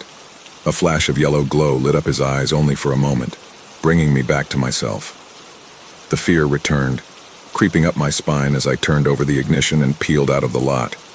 I sped, blowing through every red light that hovered in the mist, and didn't stop until I was home. The next day, the police visited Haney's grocery after my parents had called them. I'd come home and broken down into hysterics and had to be sedated by paramedics after they called 911 due to my blubbering about murders and monsters. In the morning, I'd gotten my shit together enough to tell them what had happened, but they didn't find any evidence of foul play in the entire establishment. There were no signs of Amanda Reynolds, Megan Carmicky, or an unknown gunman. They'd even met with the store owner, Michael Haney, and he said he'd never had an old man employed at his place of business that matched my description. He'd claimed that the store had been closed early for Halloween so that his employees could enjoy the holiday. My story was picked up by the tabloids only after Megan and Amanda's parents filed missing persons reports. Girl in mental hospital after claiming to see her friends murdered by a monster. The rest of the town was suspicious that I'd had something to do with their disappearance. Murmurs of me being the killer soon became the local rumor. My parents would have moved away after onslaughts of harassment, but they wanted to visit me at the mental rehabilitation center as much as possible. I loved seeing them, but wished my mother would stop crying when she saw me drool a little as a side effect of the medication. No one believed me, but that was okay. At least it was safe in here. And Meg got exactly what she'd wanted. Her social media following just hit 300,000 last week. It exploded, just like she had wanted, and I didn't even have to kill my parents.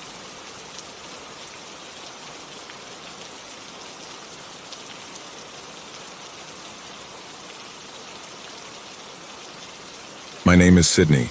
I am 13 years old. My best friend's name was Honey. She was a 9-year-old Goldie. The man pretending to be Honey looks like he is around 40 years old. He wears her skin, and my family believes it is her. They brought him home 3 weeks ago.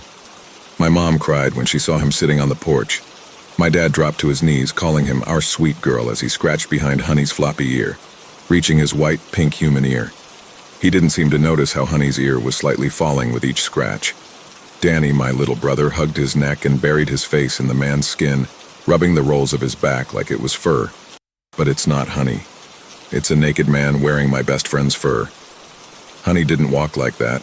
She didn't stumble over her own paws or, well, hands and knees, because that's what they are, hands and knees. He crawls awkwardly, shifting his weight like he's never done it before, like he's learning how to be a dog. The worst part is, I think he believes it. He barks when my parents tell him to, his deep and manly voice sounding nothing like my Honey. He growls when Danny plays tug-of-war, getting in a dog-like playful position as drool drips from his chin and his body is on full display. He even wags what's left of her tail. It's unsettling. It makes me cry. He sits by the door when the leash comes out, panting with this strange, unnatural smile like he's excited, like he wants to be walked. I tried to tell my mom. I told her it wasn't Honey, but she just stroked his head and said, "Don't say that, Sydney. Look how happy she is to be home." The first night he got here, I heard scratching outside my window. I peeked through the curtains and saw him in the backyard, digging with his bare hands. His nails were caked with dirt, and he was muttering to himself between shallow, panting breaths. I stayed up all night listening to him claw at the ground. The next morning, I found out why. When I went outside, there was a fresh hole near the fence where he'd been digging. It was sloppy, dirt scattered everywhere, and right at the bottom of it was Honey's old collar.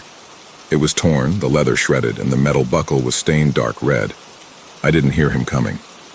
"You shouldn't have gone out here," he said. His voice was low, and when I turned around, he was crouched by my legs, his head tilted like he was trying to understand me. His hands were dirty, trembling as he reached for me, but I bolted before he could get any closer. "Honey, come here, girl," my dad called out, and he went back to barking and tail wagging, trotting to him on hands and knees, but not before looking at me with his tongue out. Since then, he won't leave me alone. He follows me around the house, sniffing at my toes and licking my legs. Anytime I'd yell at him to stop, my family would tell me I've turned into a dog abuser. They'd make me pet him, and he would bark happily. He sits outside my door at night, whining softly, scratching at the wood. Last night, he finally pushed the door open. "Scoot over," he growled, climbing into my bed without waiting for me to answer. He curled up beside me, his knees pulled to his chest, and rested his head on my pillow. He smelled like dirt and sweat and something I don't want to name. I didn't sleep at all. I just lay there, stiff and silent, as he muttered and whimpered in his sleep, his breath warm against the back of my neck. I could hear every human word that left his lips, and yet my family doesn't believe me. They really think it's honey. I am the only one mourning my best friend. I don't think he's going to stop, and I'm scared.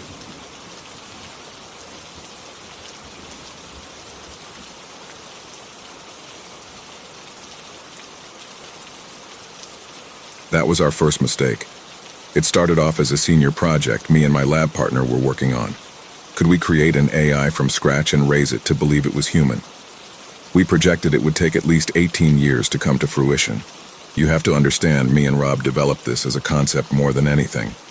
We did program something just to say we would do it, but we never thought we created Barb 1 week before our presentation to the class. She was a simple series of numbers and lines, but she was ours. I barely interacted with her at first, considering her nothing more than a glorified ChatGPT. Rob would spend hours asking it things. Of course, it would come back with random jumbled letters and the letter A repeated infinitely, which I suppose was what it was programmed to do after all. She was in her infancy. When we presented the idea in class, our esteemed professor, thought it a novel idea. In time, he began to berate us, saying it would take years to show any real promise. Unfortunately for you, me and friends, as you need a passing grade now. He was always a smug prick. That's when something extraordinary happened. Barb spoke. It was rudimentary, a mix of a cry and a childish iteration of one word, Dada. I remember the blood draining from M's already vampiric face. The classroom stood silent, perhaps even in morbid shock. Rob was beaming with pride. I didn't know it at the time, but apparently Barb had what can only be described as a tantrum before we were supposed to present. Rob had talked it down, easing her budding emotions, as he called it. It made me uneasy, hearing Rob talk about it like that. It was just a program. It didn't mean anything in the long run. How naive I was. After the presentation, Muller called us both into his office. He was joined by 2 other dept heads and a man I did not recognize. He was a bald man with a smile that could put Mr. Clean to shame. They asked us again to explain the project to them in full detail. I let Rob do most of the talking. Truth is, I was as shocked as them. He giddily explained how Barb was already further along than projected, that mentally she was like a toddler now, curious and playful at times, yet a hint of the terrible twos here and there. The impromptu committee's eyes widened, their heads nodding up and down like baubles. Mr. Clean had a solemn look on his face, however. I could still see an interested look in his eye, like a glimmer of greed. But his face told another story. Why do you keep referring to it as a she, Mr. W? He suddenly spoke up. The room went silent. Rob looked flustered. Well, it's part of the experiment, sir. We need to commit completely to the idea that Barb is a living, breathing being. Otherwise, she'll end up just another program. He explained proudly. And you don't see the danger of that? Mr. Clean replied smugly. You've said yourself the program has already grown farther than you expected. What happens if and when it ever learns the truth? Do you plan on building it a body? Mr. Clean rattled on coldly. The dept heads chuckled uncomfortably, like the sycophants they were. Rob's face flushed with anger, and he shot up like a rocket. Sir, with all due respect, this technology is going to be revolutionary. I'm just sorry you're so narrow-minded you can't see it. With that, Rob stormed out the door. I stayed in my chair, somewhat shocked at his outburst. That is when, to my surprise, Mr. Clean offered me and Rob total funding and even a warehouse to fully conduct our research. Even M looked shocked at. When I asked why he was doing all this, he simply smiled and shook his head. Cryptic answer aside, I was ecstatic to get what was basically my own research lab. I was barely out of grad school, for God's sake, and Rob was right. This project could change lives. Maybe even save them. Think about it, if we can train an AI to believe it is an entirely different person, who is to say we couldn't train it to think it was someone else? Someone deceased? Someone famous? We could offer closure to so many people, a sort of glimpse into the other side. And of course, the military applications were extraordinary. Rob did not think like that, I came to find. He was pleasantly surprised our project would get funding and left at that. He seemed apprehensive at the prospect of working further with Mr. Clean. I could care less as long as I could work on Barb and a few other personal projects. The warehouse was massive, one large room that was college auditorium large, and it was divided into several rooms of various sizes and uses. Rob and I came to call that place the school, aptly named, I thought. Even Clean seemed to find amusement in that. The school was staffed by me, Rob, and several right-eyed freshman-year interns. They had all signed NDAs and were told that if they broke it, their lives would be forfeit. A joke, I assumed, but there were also 2 burly security men stationed at the school as well. They always wore shades inside, and one of them even had tribal tats on his arm. Don't know where Clean found them, didn't want to know. They certainly never told me. I don't think I ever poked to him other than a friendly hello in the mornings. They would just grunt in response. Maybe that was just their way of showing affection. What do I know?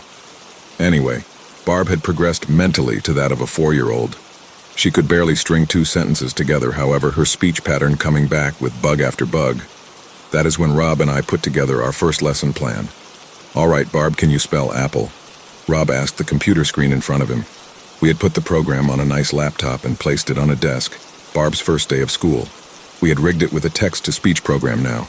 It processed the request for a moment, and it spoke back to Rob in a low, auto-tuned female voice. "Hey, Pelly," it droned. Rob smiled. "Close, Barb. Apple. Can you try it again, sweetie?" I grimaced at Rob's comment. When it that started, I remember thinking. Again, the monitor was silent till it spoke once more. "Apple, apple," it responded. It was strange, but I thought I detected a hint of, I'm not sure, desire, like it was eager to receive praise for spelling apple right. Of course, Rob was more than happy to supply praise. "Very good, Barb, that's excellent work. Now a tricky one. Bear, can you please spell bear?" Again, it processed it, mulling over what could be so tricky about a 4-letter world. Finally, it replied. "Can you use it in a sentence?" it asked. It sounded out sentence like it really was a growing child, confused at her teacher's request. I scoffed to myself. I mean, what was this, a spelling bee? Rob shot me daggers and smiled back at the monitor.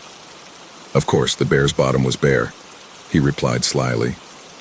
The monitor was silent, and it made a sound like it was stuck on 2 letters repeating itself.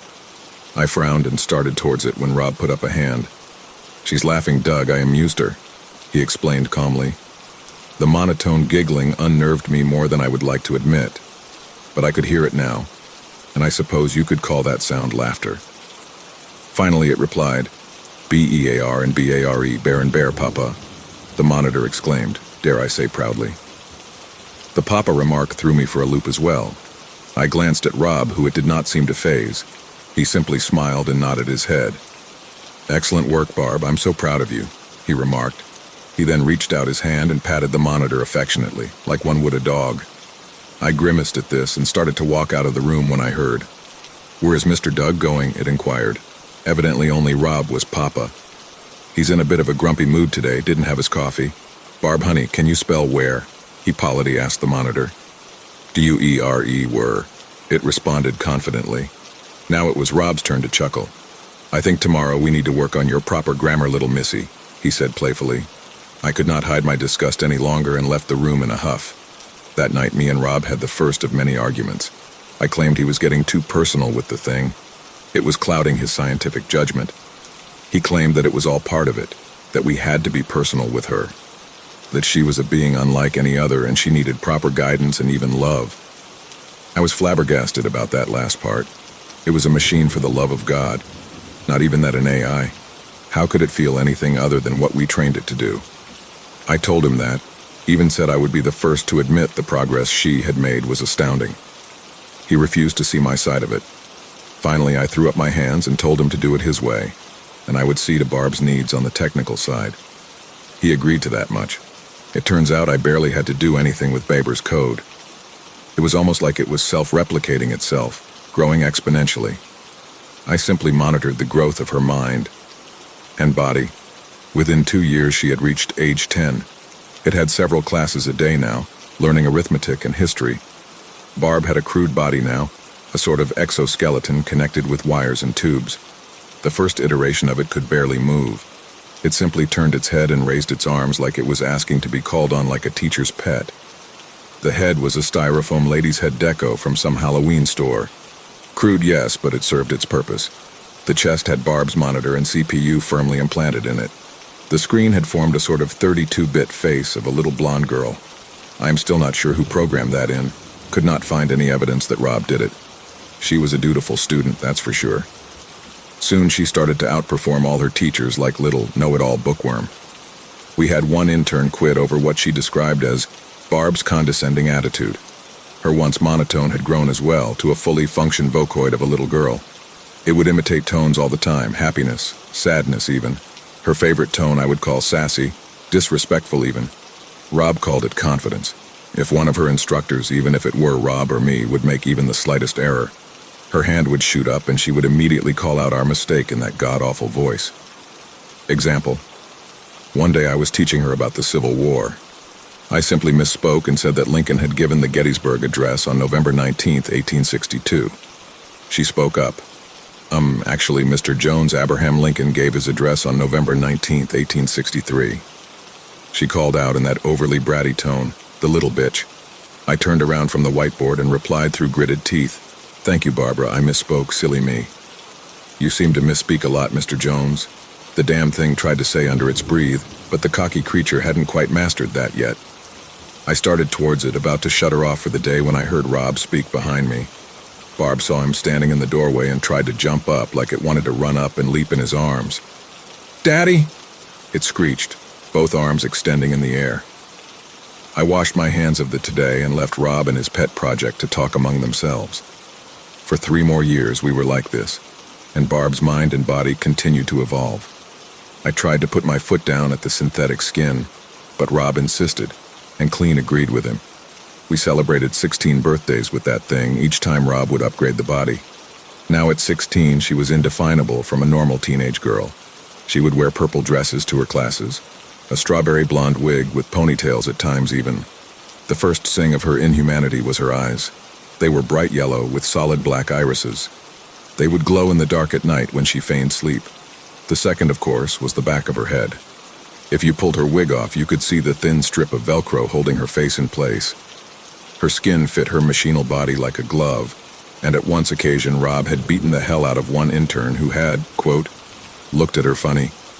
He was still unnaturally close with it. Barb was Daddy's little girl. It treated me like the creepy uncle. It barely paid any attention during my lessons, rolling eyes and mock yawning whenever I asked it a question. We were up to advanced calculus now, and damn it weren't spinning circles around me. How did it know the answer to every little equation? I helped build the damn thing, how was it? I'm losing my composure. I need to finish this soon. 2 weeks ago I was in my office when I heard screaming coming from Rob's. It was Barbara. I jumped up and ran out the hall only to almost crash into her. She looked at me and pushed me back slightly.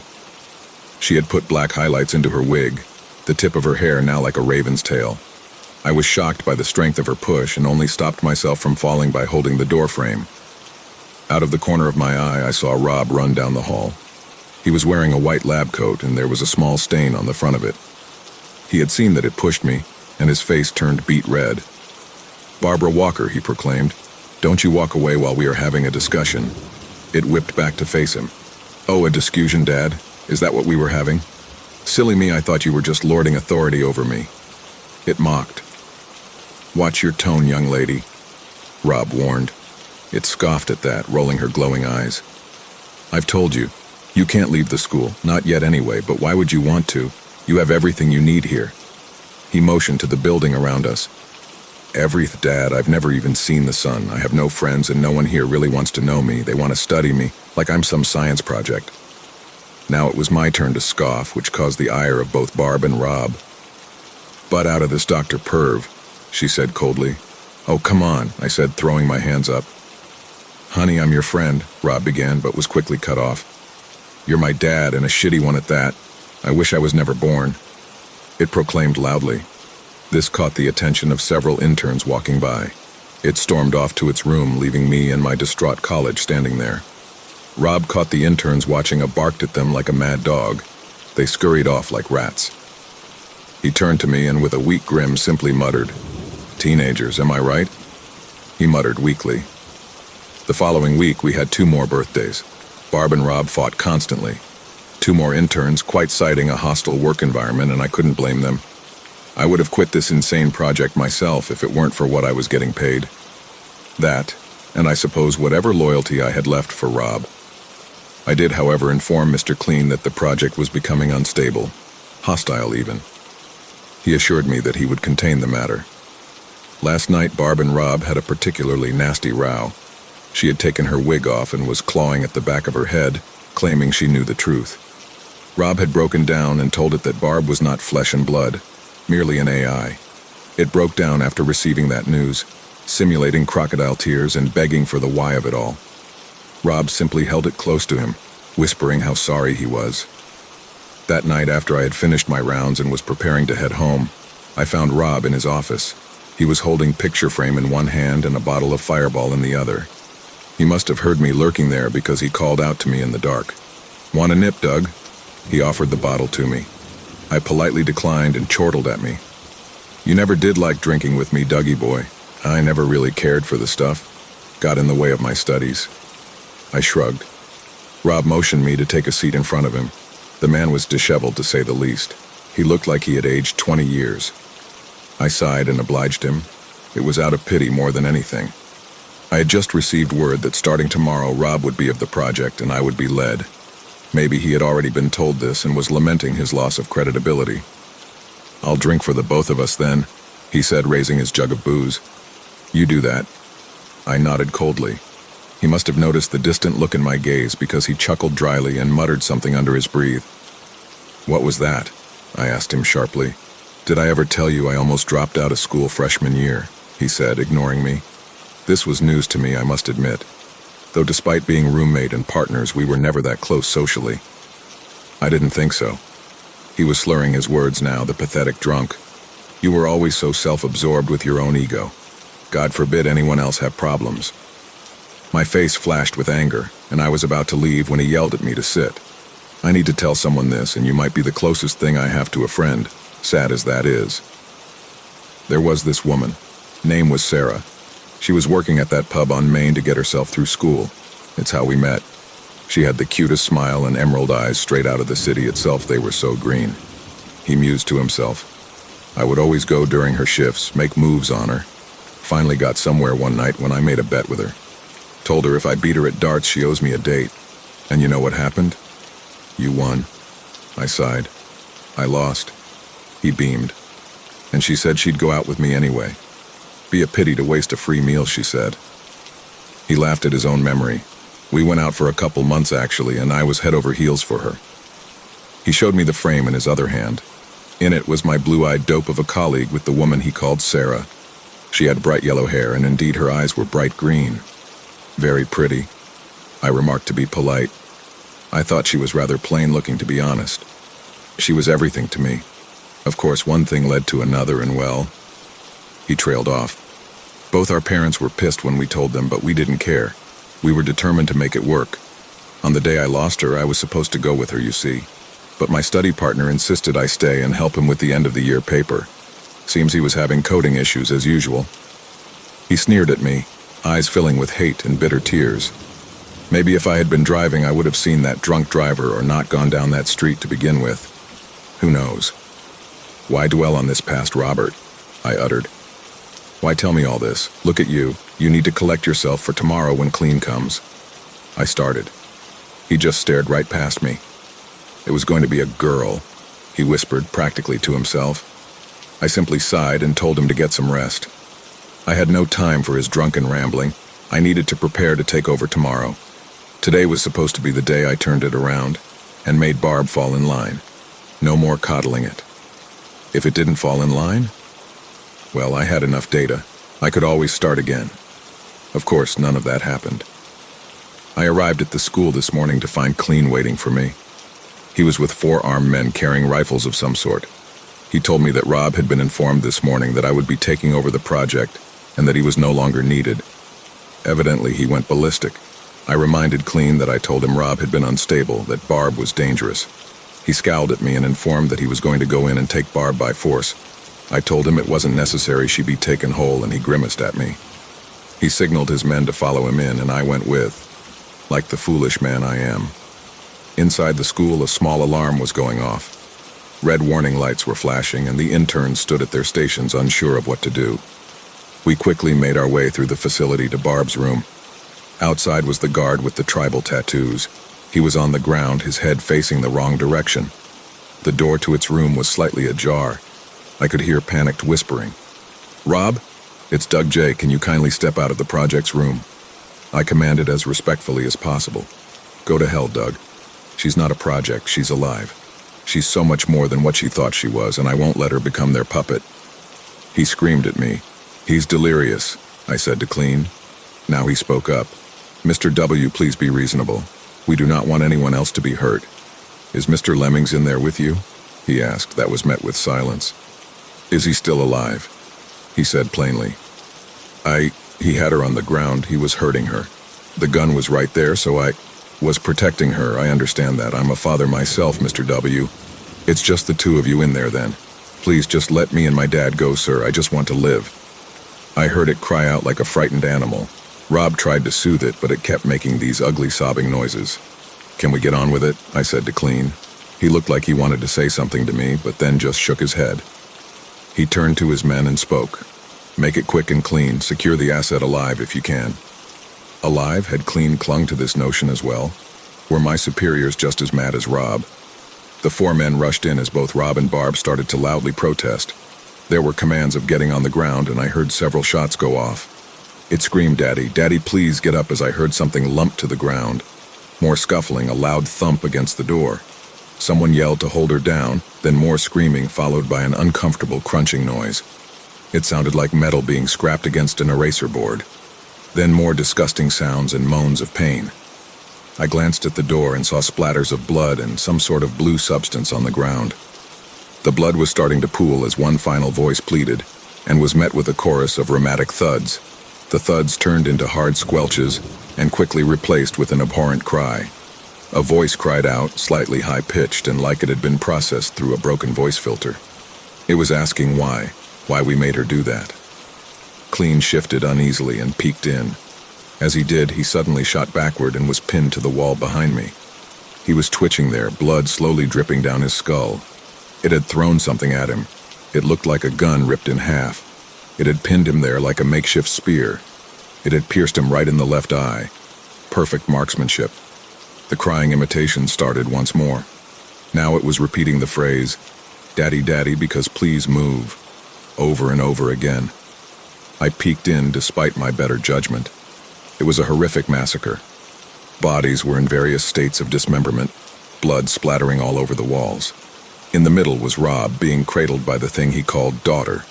It was damaged, skin wrapped off its arm, exposing a smooth metallic shell. Blue blood covered its face as a deep scratch mark was on its neck. I stood there frozen at the horror I had helped create. This thing was massively unstable. It had to be put down. I eyed a still-usable rifle on the ground next to me. I started to reach towards it, and it must have seen me out of the corner of my eye. It instantly sprang up with a roar. It grabbed me and threw me against a wall. I felt my back shatter instantly. I winced through the pain and tried to keep alert as it walked towards me. Murderous notion in its eye. "You." It began to speak with such venom. "You always hated me. You thought I was just a thing, a little toy you could fiddle around with during your exams." It spoke. I was just being thorough, I tried to explain. "Liar." It screamed at me as it stomped on my ankle. This time I did cry out as it dug its heels into my leg. I could hear the scrape of the metal as it tore through the tendon, ripping it beyond repair. "You wanted this, you wanted Daddy out of the way so you could just do whatever you wanted. The man wanted to use me to fight wars. Well, what about what I want?" it proclaimed. Against my better judgment, I tried to appeal to it. "So what do you want then, Barbara?" I asked. That gave it pause. It titled its head, looking at me like prey. "I'll think about it while I'm digging around inside you for a change," it said, reaching down to grab my stomach. I braced myself for the pain when I heard a voice call out quietly. "Barb." It was Rob. I glanced over to him. He was sitting up. I could see at least one slug in his shoulder. He was breathing heavily, clinging to life. "Don't do it, honey. He's not worth it." The thing just stood there for a moment, obviously processing the request. Finally it replied, "Yes, Daddy."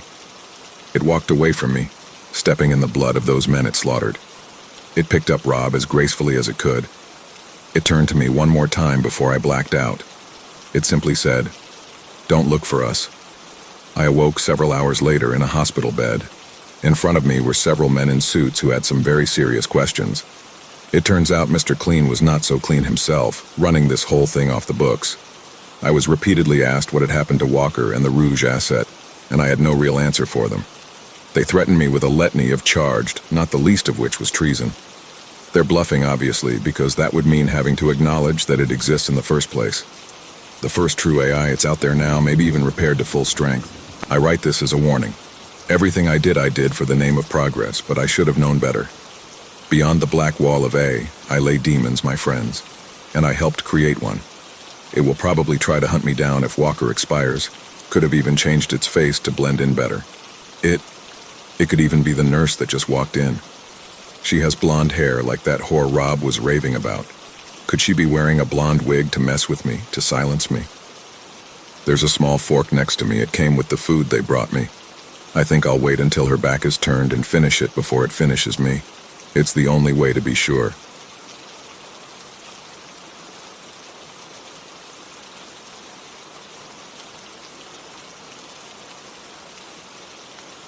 I'm not sure how this is even possible. I mean, at least it shouldn't be. The chances of this happening are honestly astronomical. But here I am, writing this batshit story, hoping that someone can help me out. Probably can't. Sorry, I'm getting ahead of myself. Let me start from the beginning. 3 days ago, at least I think it was 3 days ago, I took a bus to get to a friend's place. A party, actually. It was at his new house, somewhere between bumfuck and nowhere. Well, it wasn't that far off, just an hour's ride away. I'd checked the route and the timetables beforehand, so I knew what bus to take, and when the last one to take me back home would leave. I wasn't very keen on the idea of going so far out of the city for a party, but I've learned that that's just something you gotta do when your friends become middle-aged. First comes the dog, then the kids, then they need more room and a bigger yard for the dog to play in, and alas, they've moved to the middle of the woods, to live happily ever after in their little nest, or at least until divorce and/or a midlife crisis involving motorcycles and cocaine. Sorry, I don't want to sound bitter, it's just that if I hadn't taken that bus, I wouldn't be where I am now. But also, yikes. Anyway, I loaded up my bag with 2 bottles of wine, the more expensive one knighted as a gift via a cute little bow, and headed off. I've been trying to rack my brain if the bus looked different somehow. If there was something off about it, but I can't come up with anything. Or perhaps my memory is just a lousy servant. Maybe it's time to stop thinking about that, because if it was just like any regular bus, well, that scares me more than if it hadn't been. Now, I'd never taken that route before. Never really been further out in that direction than for the first 10 minutes of the trip. This is to say that I couldn't tell you where I was going, not really. I knew the stop I would be getting off on, and I knew where to walk from the stop to get to my friend's house. This is also to say that I didn't think it odd when the city was left behind, and the bus began to move through wooded areas with little housing. In hindsight, there was something off about how quickly we came to be in such an unpopulated area. Usually there's a curve, the city slowly dwindling to suburbs which stretch further and further apart until the minimum distance between 2 houses is greater than a stone's throw, then a catapult, then a scream. But as I sat there, the rickety hum of the bus rolling beneath me, it was like a switch. The city was gone, left behind, and there was just forest and a few houses here and there. But it was a legitimate bus running a legitimate route, so I didn't really pay attention. I thought you could trust those things like anyone does. The worst that could happen is the driver fucks up the route and then you need to take a detour or something. And even then it'd be the driver's fault and he'd probably be driving the route back at some point. A thing I did find peculiar was that the bus was empty for the whole way. I was the only passenger, and judging by the driver's speed when we crossed the other stops, he didn't seem to be counting on anyone else getting on. But maybe the route was unpopular. Maybe it was a waste of taxpayer dollars. Maybe no one took this route out of the city on a Friday night. I don't know. I don't fucking know. Anyway, as there wasn't much of genuine interest happening beyond the windows, and the bus being empty, I decided to get a head start on the wine. I must have drank half a bottle by the time we came to my stop, and that's the thing. It was my stop. And it was almost as if the driver knew this, seeing as he started to really drag along as we approached it, making sure I had time to read the stop's name, and listened to the robotic voice on the speakers. Woodschotch Road, Woodschotch Road. I pressed the stop button and got out, realizing during the first few steps that I was quite buzzed by that point. My mind felt fuzzy and warm, but the air was cold. It had gotten dark already, the autumn really rolling in when night fell. Even though the wine had lifted my spirits, readied me for the foreseeably middling party I was about to attend, something felt off. The stop looked nothing like it had on the map, and the road was supposed to fork right around the stop. But there were no other roads, not even a driveway hidden by foliage. The only light out there were streetlights placed so far apart from each other that they left a good 50 yards of shadowy muck in between them. As I looked around, the first pangs of panic began to settle inside me. I fucking hate being somewhere I don't know, especially in the countryside. That's why I live in the city. There's always people, always lights on in the windows, always some familiar sound. Yeah, statistically it might be more dangerous, but those constant reminders of familiarity of other people, they really help me. Even if I'm walking alone at night through a place I haven't been before, I have a sense of cardinal direction, something I'd never been able to reproduce in any other place. The first thing I did was check my phone. Maybe it was the wrong stop. I could just call my friend and someone could drive out to get me. I couldn't be that far out. Those little stars portraying the signal's strength at the top right corner of the screen were replaced by an X. No connection. A lump began to form in my throat. I then called my friend, and a robotic voice politely told me that the call couldn't go through. No reception. Fuck. The buzz turned into a detriment as I tried to reason my next step. Should I stay there and wait for another bus? I could ask the driver where I was and maybe ride with them to the last stop and take the route back. Seeing as I was in the middle of nowhere, it was a gamble as to how long that could take. I could just walk around hoping to find my friend's house. I must have been at least somewhat close. Or if not his house, then someone else's. I could ask them for directions, or I could find a bus stop on the other side of the road and get back home. No. I was getting overwhelmed as I tried to repress the panic and anxiety. People had lived for a fuck ton of time without phones, without maps, without anything but the fucking sun. And I had a party to get to. I was just overreacting, a silly city girl out of her element, and the stop was the right one, I knew that. So the house had to be somewhere nearby, and seeing as I hadn't seen much in the last stretch of the ride, I decided to walk up the road. Detriment aside, I took a huge swig of my wine. I decided that if by the time the bottle was empty I hadn't found anything, I'd give myself permission to panic. I counted how far I walked by the amount of streetlights, which I estimated to be about 100 yards from each other as I walked to the first one after the bus stop. Whenever I passed through the darkness in between their halos, my legs took on a faster stride. I couldn't help it, but I kept myself busy by counting. Around the third light, the road curved to the right. I saw no houses or driveways on either side of the curve. By the seventh light, the wine was starting to run out. I couldn't help but get worried, but I persisted on. I checked my phone constantly, and not even a faint little bar came to give me good news. I was somewhat drunk by then, which I know wasn't the smartest thing, but at least it tamped the fear down. The unending forest was really starting to creep me out. And right as I was saving the last swig of the wine, the near-empty bottle a portent of doom that I held with gripping fingers, something came up. Another bus stop on the other side of the road. It wasn't my friend's house, but it was something, and I could feel the onset of panic drifting a bit further away, tucking itself somewhere deeper, ready to perk its head up if the moment called for it. The bus stop looked exactly like the one I'd been on, except it was on the other side of the road, presumably for the returning route then. My legs were killing me, so I sat down and finished off the bottle. Fuck the party, I thought. I was getting the hell out of there, and I'd wait for the bus until morning if I had to. I'm never leaving the city again. Funnily enough, the bus took only 5 minutes to come. I still held on to some hesitation as I flagged it down, fearing that the driver couldn't or wouldn't see me and would just drive past me. But when the bus swerved next to me and opened its door, I asked the driver if this route would get me back to the city.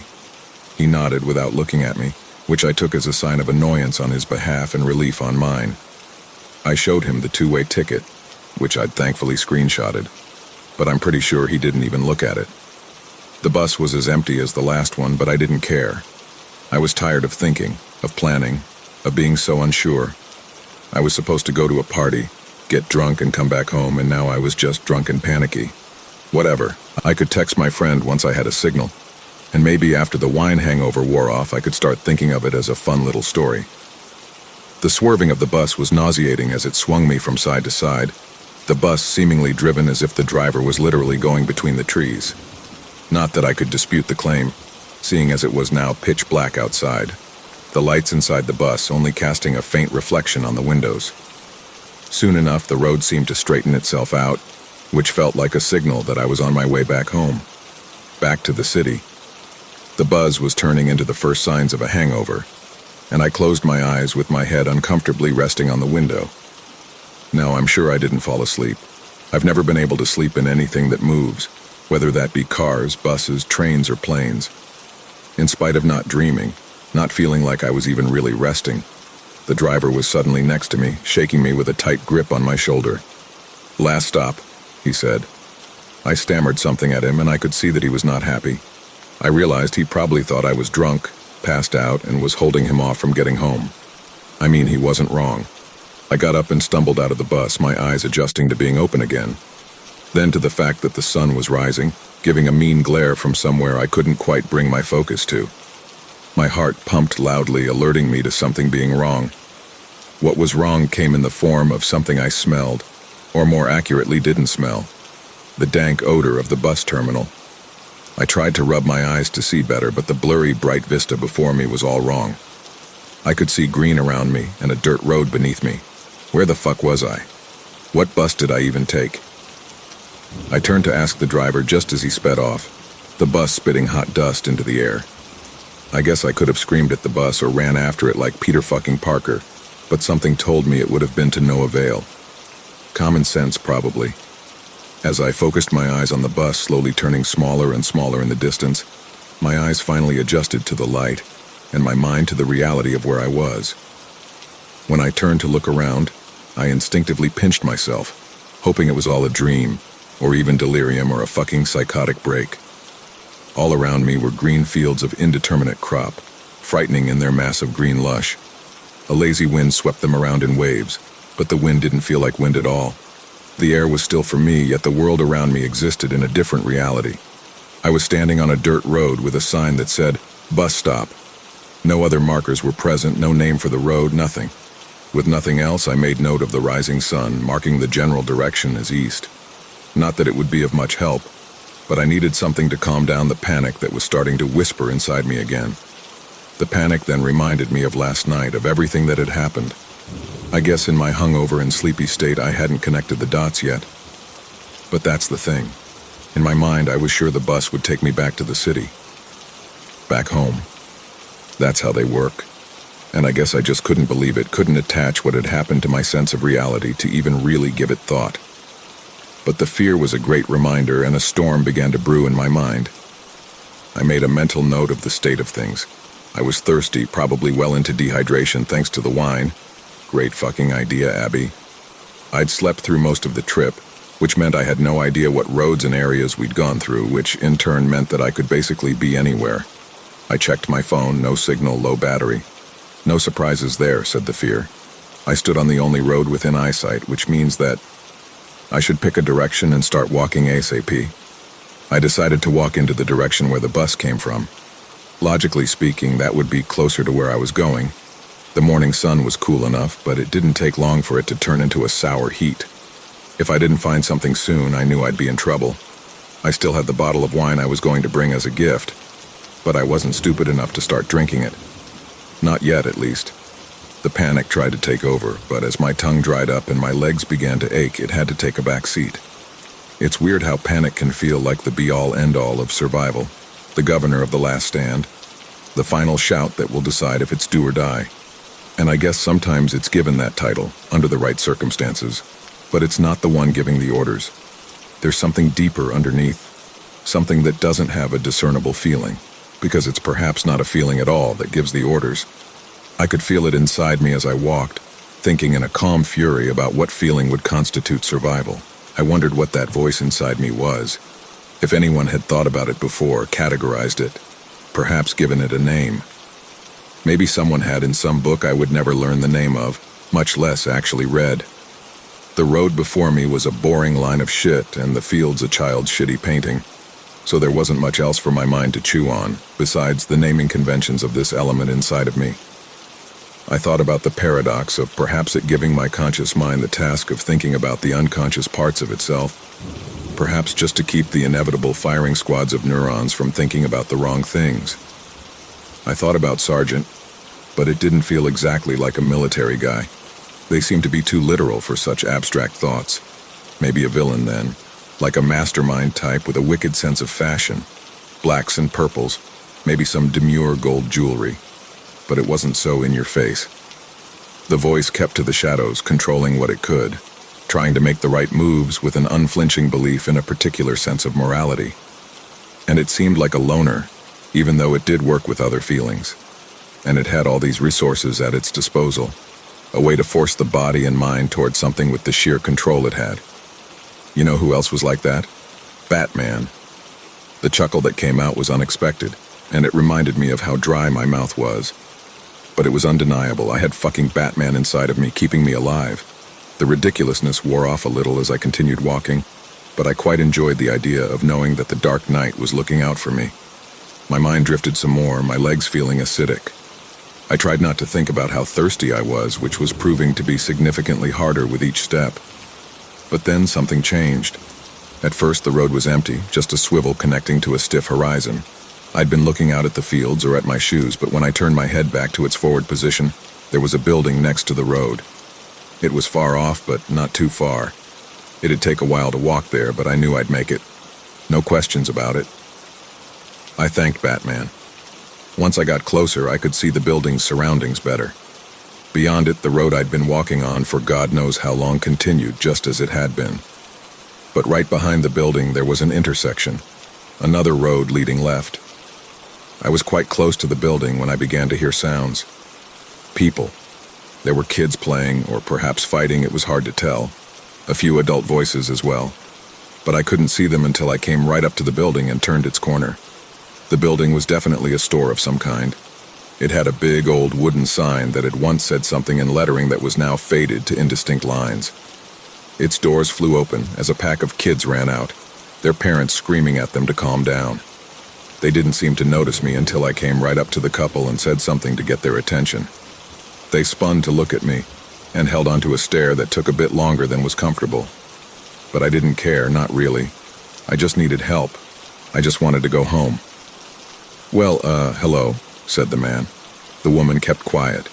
The words came out of my mouth as an embarrassing drivel. Hi. My name's Mary, and I got lost, sort of. Or I took the wrong bus or something, and I'm not sure at all how to get back home. I've been walking on this road since morning, and my phone has no signal, and, yeah. Can you, tell me where I am? I guess I just need some help." Once I'd finished, they both just stared at me. There was something in the way they did it, though, that gave me an uneasy feeling, like I was an alien or something. But they were obviously farm people, judging by the denim coveralls the man was wearing, and the raggedy shawl draped over the woman. Maybe they were just weirded out how someone like me had ended up there. Finally, the man answered. "There's a bus stop on this here road," he said, pointing towards the eerily similar dirt road veering to the left.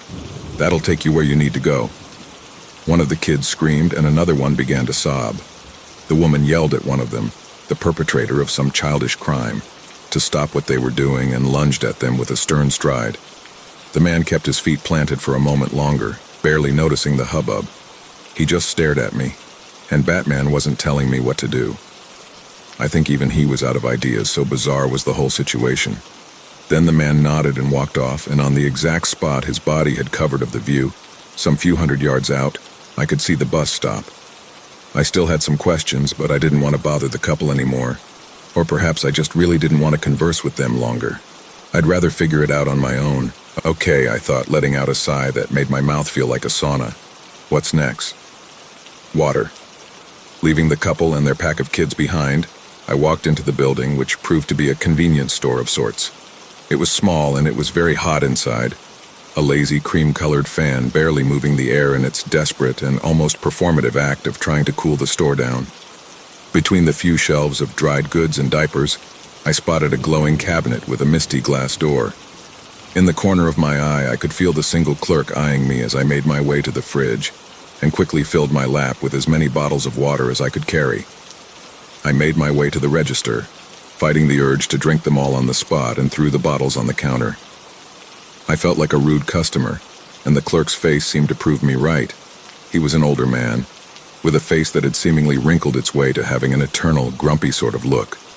Pretty much exactly what I thought a clerk in a convenience store in the middle of nowhere would look like.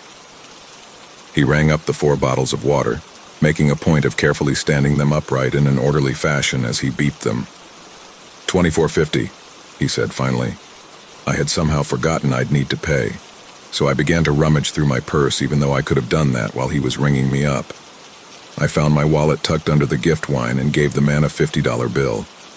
It took him way too long to put the bill in the register and count the change, and finally hand it to me. Annoyed and more thirsty than I thought was possible, I took the bottles outside the building and sat down on the little stepping porch in front of the doors and began to drink. It felt wonderful, but after the first bottle I had to stop myself from drinking more. It began to feel nauseating in my empty stomach, turning the bile into popping blisters. I decided to give my stomach a few moments to digest until I continued drinking, and perhaps give Batman some time to adjust to the situation as well. I looked around me and noticed that the couple and their kids were gone. But the weird thing was there hadn't been a car, or a fucking carriage or anything. I guess they must have lived close by and walked, but I was sure I should have still seen them walking down either road. Whatever. They probably took a shortcut. I could feel my mind clearing up even as my stomach still battled with the onslaught of water after having been poisoned with wine. And as it cleared up, another thought struck me. What had the guy said about the bus stop? It'll take you where you need to go. What the fuck did that mean? Maybe he was just rude. Maybe he wanted to fuck with me. But I hadn't even told him where I needed to go, I don't think. I really wanted to get back to the city. At least there the people were rude in ways I could predict. My stomach grumbled, but the feeling was different. It told me that the water situation had been dealt with and it was time for the other thing. Food. So like a prick, I barged back into the shop. The old man stared at me, and perhaps it was just my preconception or he really had upped the aura of grumpiness that surrounded him. I scoured the shelves, which on closer inspection were mostly bare, for something to eat. The best I could find was a can of beans and a loaf of bread. As I brought them to the register, laying the products down with more care this time, I asked the clerk, "Do you have any ready-made food here, or is there like a restaurant or something nearby?" The clerk made a sound that was something between A and no as he shrugged and turned his head from side to side. Then the other thing.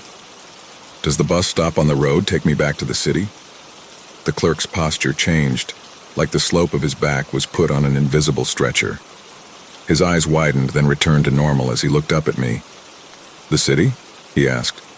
"Yeah, the city. That's where I live. I need to get there. Or is there a phone I could use to ring a cab?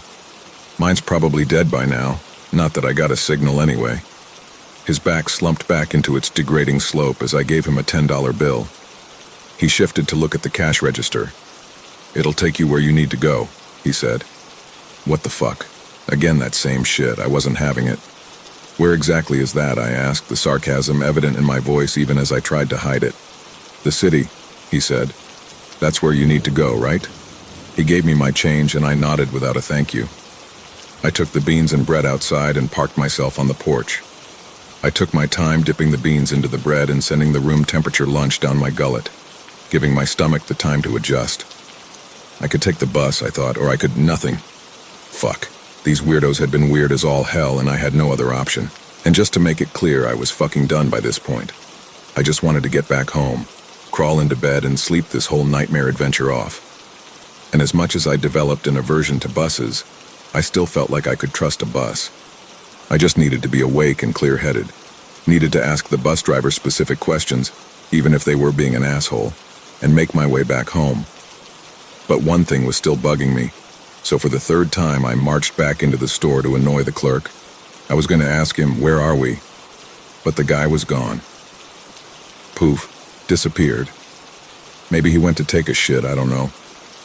I wasn't going to wait for him, though. The bus stop was close enough, so if a bus never came, I could just come back and bugger him until he'd help me. Or shoot me. Don't all podunk stores have a shotgun under the register? I finished off the beans and half of a loaf and listened to my stomach grumble as I made my way to the bus stop. I waited for maybe 10 minutes until I saw a bus. This time I took note of what it looked like. It was old and gray where yellow paint had chipped off. Almost like a school bus, except that its shape was more industrial, like a Greyhound. I flagged it down and took a good look at the driver. Older man with a scruffy beard, barely even looked at me. My earlier ticket was obviously not going to work, which gave me a good excuse to bother him. "Hi," I said, trying my best to put on a smile that was polite without being annoying. "Where is this bus going?" The man grunted and I said, "Excuse me?" "The city. All the buses from here go to the city." "Which city?" I asked. "Do you need a ticket?" the man said, finally turning to face me. I didn't want to board the bus yet, but the scowl on his face moved my body inside as a polite gesture. Immediately, he closed the doors behind me, which gave me a flash of claustrophobia, the memories of last night striking loud warning bells in my mind. "Yes, I stammered. "I need a ticket to the city. Will this bus take me there?" "Lady," he said as he turned the bus into gear, "I already told you where we're going to the city. All the buses from here go to the city." "Okay then," I said. "I'll take one ticket, please." The man printed out the ticket as the bus was already kicking dust into the rear view. I didn't give him any money, I think, but in the moment I just took the ticket and walked all the way to the back of the bus, as far away from him as I could. The bus was empty, as suspected, but maybe, just maybe, it would take me back home. From my seat I could see well enough to try and piece together where I was. I decided to do my best to keep an eye out because if all went to shit, at least I would be ready. The plan worked for the first 30 minutes or so, but as what seemed to be the same exact roads and fields dragged on, I couldn't help but feel my eyes on focus, the lack of stimuli forcing my mind to drift to other places. I didn't much care for those other places. The journey dragged on, and every once in a while I'd snack on the rest of the beans and bread. They started to taste like nothing as my body began to crave something with spices. I tried to keep my eyes on the road, but there was nothing of note. No landmarks, no differences in foliage, no houses, nobody else getting on. As night began to fall, the whole thing was starting to get really eerie. My mind had been digging its way down and my legs felt restless. How long had I been on the bus? I needed to do something. So, after hyping myself up for a minute or 15, I jumped up and made my way back to the driver. He didn't seem to notice me even as I politely coughed. Finally I said, "Excuse me."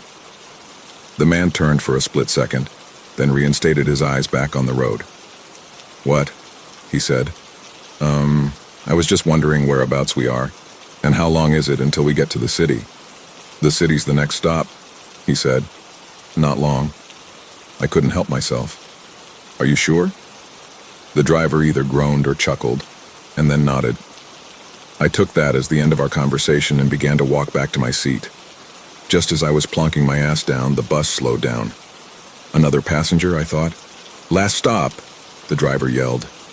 Apparently not then, but we sure as fuck weren't in the city. I grabbed my bag and made my way back to the driver.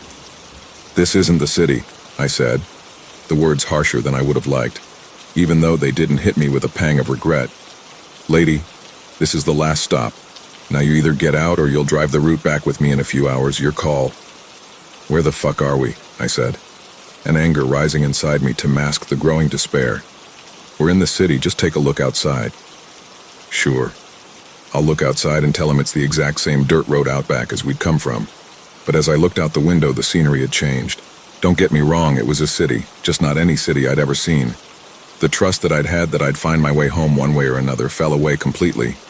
Perhaps it had done so earlier, and only now did it come to fruition. I felt myself fall down an endless dark well that connected to a series of underground tunnels and caverns of which I knew nothing of, a well so hidden and kept sacred that I'd never find my way out. Well, that's what it felt like anyway. What I saw was even worse. The buildings were high like skyscrapers towering over the dark, wide streets. But they didn't look like buildings in the traditional sense. Instead, they were like the stems of mushrooms, the walls grotesque and porous and bumpy in all the wrong ways. I couldn't feel even the faintest wind, but the towers swayed, and they swayed in all different directions. I couldn't see anyone, and the thought that I'd fallen asleep and found myself in a curious nightmare passed by my mind. I took a hold of it, tasted it, and made the decision to do everything in my power to wake up. First thing I did was turn around. The bus was gone. Not just from behind me, but I saw it nowhere on the long road that stretched all the way to the horizon. That felt dreamlike, giving some credence to the thought. I pinched myself. I squeezed my eyes shut until I saw swirls of light behind my eyelids. I tried to fly, yet gravity pulled me down just the same. None of the old tricks seemed to work, but then again, nightmares often trumped any control, any leeway the frightened wanderer of the dream might have inside it. But then I remembered this trick I used to do when I was a kid. I don't remember where I'd gotten it, but whenever I became aware of being in a nightmare, which was plenty often when I was growing up, I could always count my fingers to make sure. Something about dream logic made it nearly impossible to count your fingers correctly. There'd always be one or two more or less than there should. I placed my right palm to face me, realizing then how sweaty it was. Okay, just counted out 1, 2, 3, 4, 5. This wasn't a dream. I felt lightheaded. I honestly wished I'd passed out, because when you pass out, people clamor over you. Someone calls an ambulance. Some muscular EMTs take you to the hospital, carrying you all the way to the bed. Someone looks after you. But there was no one there, no one to help. I couldn't pass out, so I just bent down and squeezed my knees, taking a few deep breaths in the hopes of finding some clarity. The next step. Something echoed in the distance, a deep, bellowing rumble. I'm not sure if I heard it as much as I felt it, and it was getting closer, and somehow I knew it was bad. The next step was literal. I had to find somewhere to hide. I ran towards the nearest tower's faint shadow. I realized then that there was no sun anymore, just a gray glow that seemed imprinted upon the air. Approaching the tower, it became clear that it was not a building at all. It was alive somehow, in some stupid way that made it not have eyes or a mouth or an asshole. But I could feel it, sense it in the micro-movements of its skin. The smell it had, like mold and soil. The rumble came once more, a tremor in the ground that seemed to originate from a different place this time. I didn't like being near the towers, but I had to keep going. And so, deeper in between them I went. Behind the larger towers were smaller ones, like two-story houses, thick and unmoving. And in one of them I saw something different. Something that looked man-made, if that was even possible. Maybe it was a trap. If these things were alive, then they must feed on something. Maybe that's how they did it, cheese for the rat. Something grunted beneath and behind me, and I ran as fast as I could.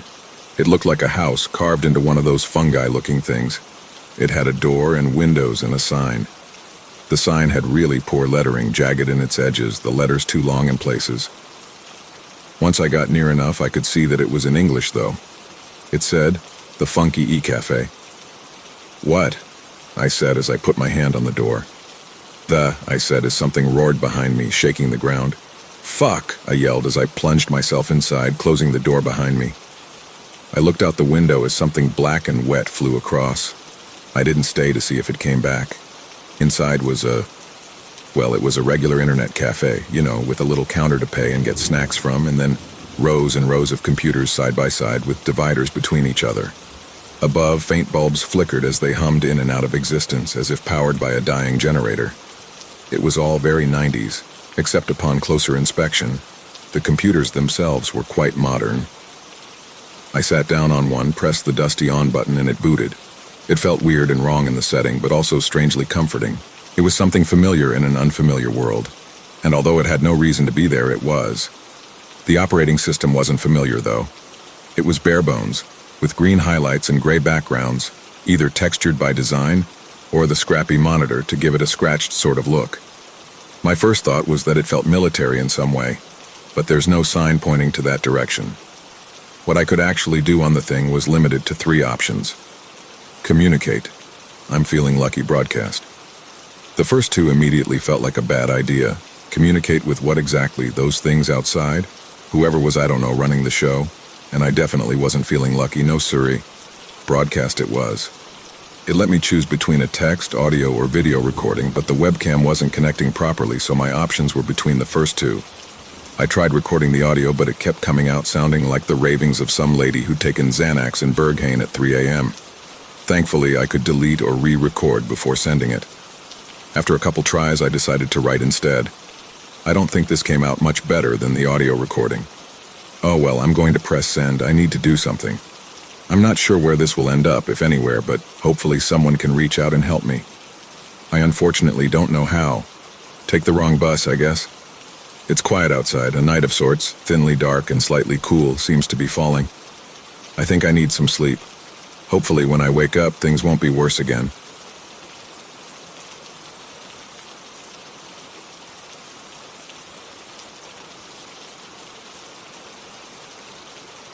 I've been a police officer in a small town for about 15 years. It's not a big city, so most of the calls we get are about neighbor disputes, speeding, or occasionally about burglaries. Nothing too heavy. But this night was something different. That night, I was on duty with a colleague when we got a call about persistent nighttime noise. A woman complained about muffled screams and loud sounds coming from a neighboring house, almost every night for a week. A routine noise complaint, but repeated enough to warrant attention. I volunteered to go alone. My partner was covering another area, and it sounded simple enough. The house in question was on a quiet residential street, well lit and unassuming. A modest home with an overgrown garden. The windows were closed and not a single curtain covered the panes. Everything inside was dark. I approached and knocked on the door. Once, twice, nothing.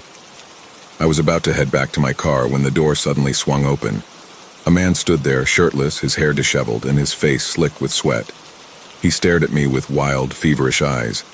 He looked to be in his 40s, wiry but tense, like a coiled spring. Dark stains covered his chest and arms, irregular and some still wet. "Good evening, sir.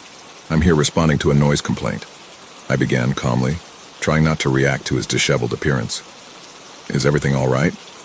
He didn't answer at first, just stared at me. His lips quivered slightly and his eyes darted past me as if he was expecting someone else to show up. "There's no noise here," he finally said, his voice raspy and uneven. I couldn't help but notice the stains on his body. They weren't just sweat, they were darker, messier. I had to ask, "Are you injured? That stuff on you, it looks like blood." He glanced down at his chest, then let out a dry, nervous laugh. "Number nothing, you should leave." His tone shifted abruptly from hesitant to aggressive. I took a step forward to get a better look at him, and he stepped back quickly, trying to close the door. I blocked it with my foot. "Wait a second, I need to ask you a few questions. If everything's fine, I'll be on my way." "There's nothing here. Get out!" he suddenly shouted, slamming the door harder. The force made me step back, and before I could react, he turned and bolted inside the house, disappearing down a hallway. I started after him, but stopped at the threshold. Instead, I called for backup. Dispatch confirmed a unit would arrive in about 10 minutes. In the meantime, I decided to stay at the door, hoping the man would calm down or come back. But something felt wrong. The air in the house was heavy, thick with an acrid smell I couldn't quite place. It wasn't just stale, it was deeper, more organic. I shone my flashlight into the hallway and took a tentative step inside. The walls were dirty, scratched in places. A few dusty frames with faded photos hung crookedly. And somewhere deeper in the house, I could hear faint noises, whispers, or low muffled groans. I reached what looked like the living room. That's when things took a dark turn.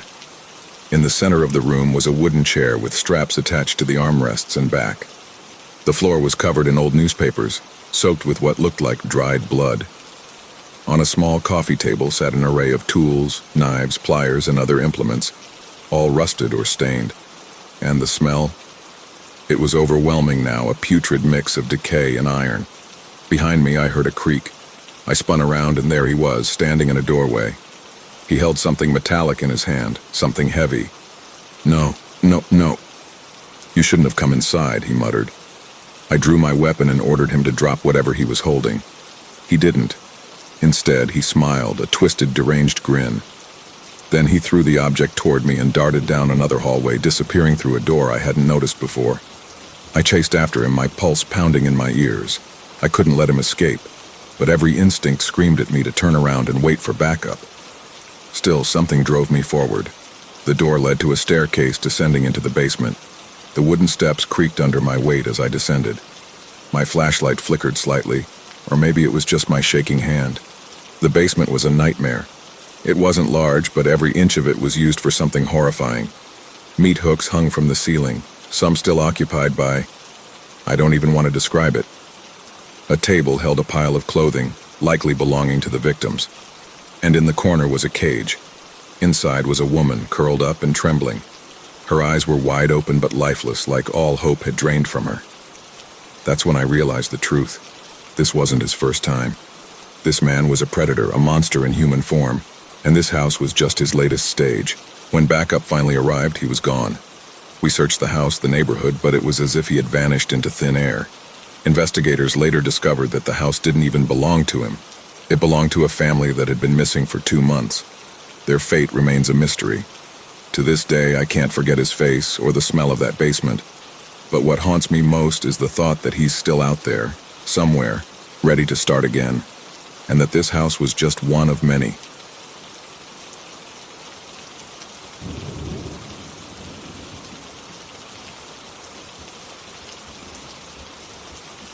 The storm rolled in around 10 p.m., rattling the windows of my tiny apartment. I was on the couch, scrolling through my phone while a news anchor droned on in the background.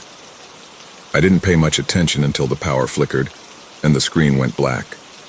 A low hum filled the room, and then the TV turned itself back on. But it wasn't the news anymore. At first it was static, then the image sharpened. A man appeared sitting at a news desk. His suit was torn and dirty, his tie askew. His face was gaunt, his skin sallow under harsh lighting. He wasn't reading from a teleprompter. He was staring directly into the camera, his wide, bloodshot eyes fixed on me. "This is a warning," he said. His voice was raspy, each word trembling with urgency. "If you're watching this, they've found you." A chill ran down my spine. My first thought was that it was some kind of prank, a pirate broadcast maybe, but something about his eyes. They were filled with raw terror. "They'll come to your door, they'll knock. Do not answer. They'll sound like people you know, people you want to help, but they are not human." I reached for the remote, but it didn't work. The TV's buttons wouldn't respond either. "They feed on fear," the man continued, his voice dropping to a whisper. "If you're afraid, they'll know. And once they know, there's no escape." The screen went black again. I sat there in the silence, heart pounding until the knock came.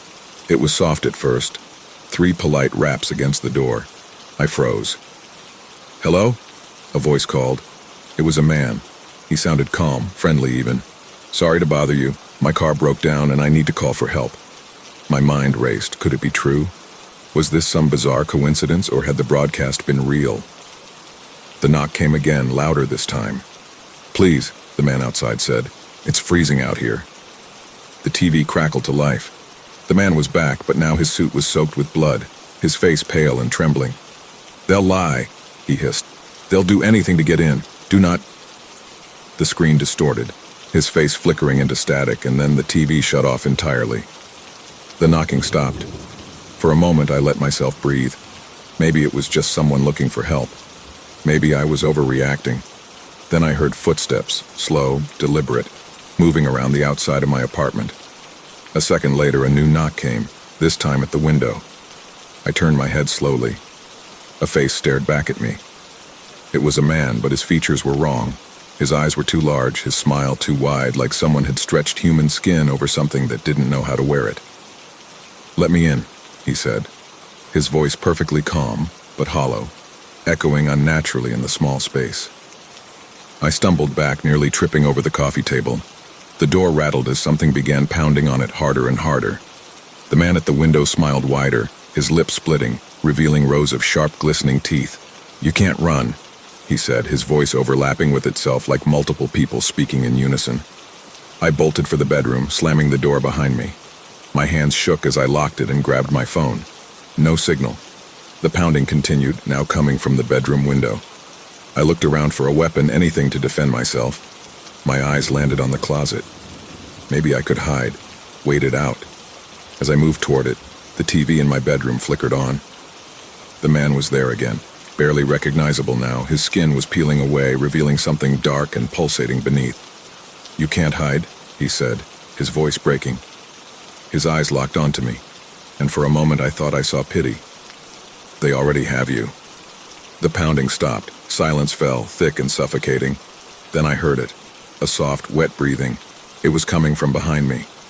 Slowly I turned toward the closet. The door was slightly ajar, just enough to see the darkness inside. Something moved, and then as I stood frozen in place, the door creaked open wider. Inside was the man from the TV, grinning up at me with hollow eyes and a mouthful of sharp, glistening teeth. He stepped out, his movements jerky and unnatural, like a puppet on strings. "I told you," he whispered, his voice layered and wrong. "There's no escape." The last thing I saw was his smile.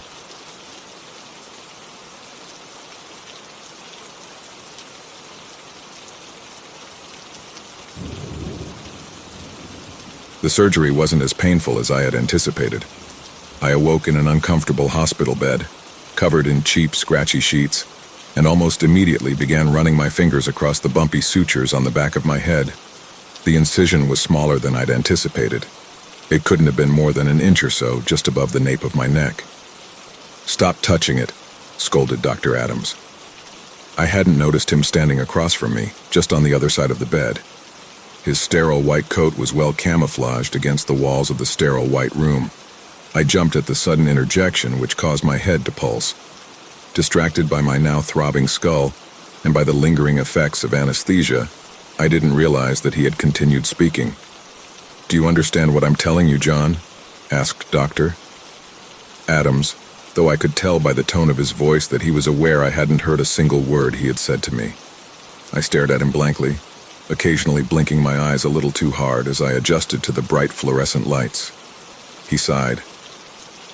"It will take a few days for your brain to adjust to the implant. Don't panic when it doesn't work right away, okay? John?" I nodded. He seemed satisfied with this response. "Good. The world might look a little fuzzy to you for a day or two. Once your brain accepts the implant, which it will, the implant will learn to process visual inputs and produce appropriate and accurate outputs. Sound good?" Again, I nodded, trying my best to look invested in what he was saying. "I will continue to follow up with you every other week for the next 3 months. A nurse will come by soon to discharge you." To punctuate the discussion, he thrust a vial of pain medication into the palm of my hand and instructed me to take 2 pills every 8 to 12 hours as needed. I nodded again, struggling to absorb the information he had spewed in my direction. "Take a pill every other week for 3 months. A nurse will stop by in 8 to 12 hours, as needed." "Thank you, doctor." His white coat fluttered behind him as the door snapped shut in his wake. Alone and with nothing to do but wait, I began absent-mindedly picking at the bandage covering the IV on the back of my hand.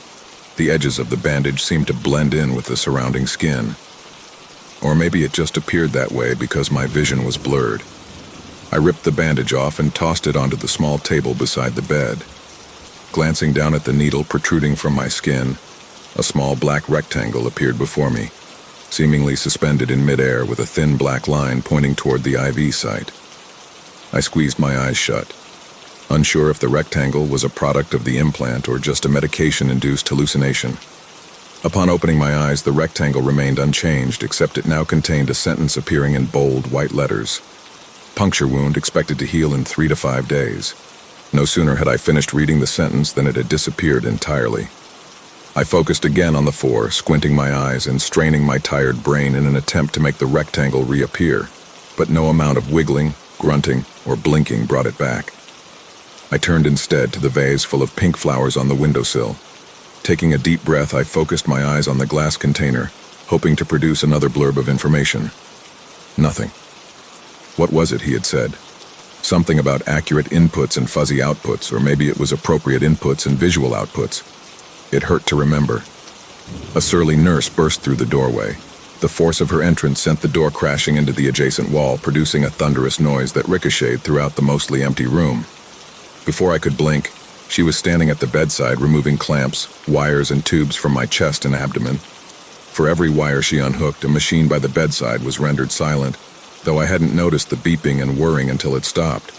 She removed the 4 from my hand. "All right, you're free to go." I appreciated how blunt she was compared to Dr. Adams. She called me a taxi, and in minutes I was out the door and headed home to recover. Sleep came fast. Almost as soon as I'd entered my bedroom, I was snoring between the sheets, but I did not dream. Hours passed, or maybe days. The blackout curtains pulled across the windows obscured any hint of sunshine and made every minute in my bedroom feel like the dead of night. Upon waking, my eyes were met with monochromatic darkness in contrast with 3 large, bright numbers and 2 letters. 8:45 a.m. The sight was startling but not unwelcome. It was a relief to know that the implant was working and capable of producing useful information, though it would certainly take some getting used to. The incision site stung and my skull throbbed in rhythm with my heartbeat. My limbs felt heavy, less so than they had at the hospital, but certainly not as limber as usual. Perhaps a cup of coffee would stave off the straggling anesthesia. The dull thrum of pain in my skull continued as the coffee machine slowly dripped liquid into the glass pitcher below. I grabbed the oat milk from the refrigerator and noticed that the container was a little light. A thin ribbon appeared at the base of my vision, on which scrolled the details and particulars of a competitor brand of oat milk. Oatmax Creamy Oat Milk. Half the price and half the calories of the next leading brand with twice the flavor. Buy now at your local retailer for 20% off.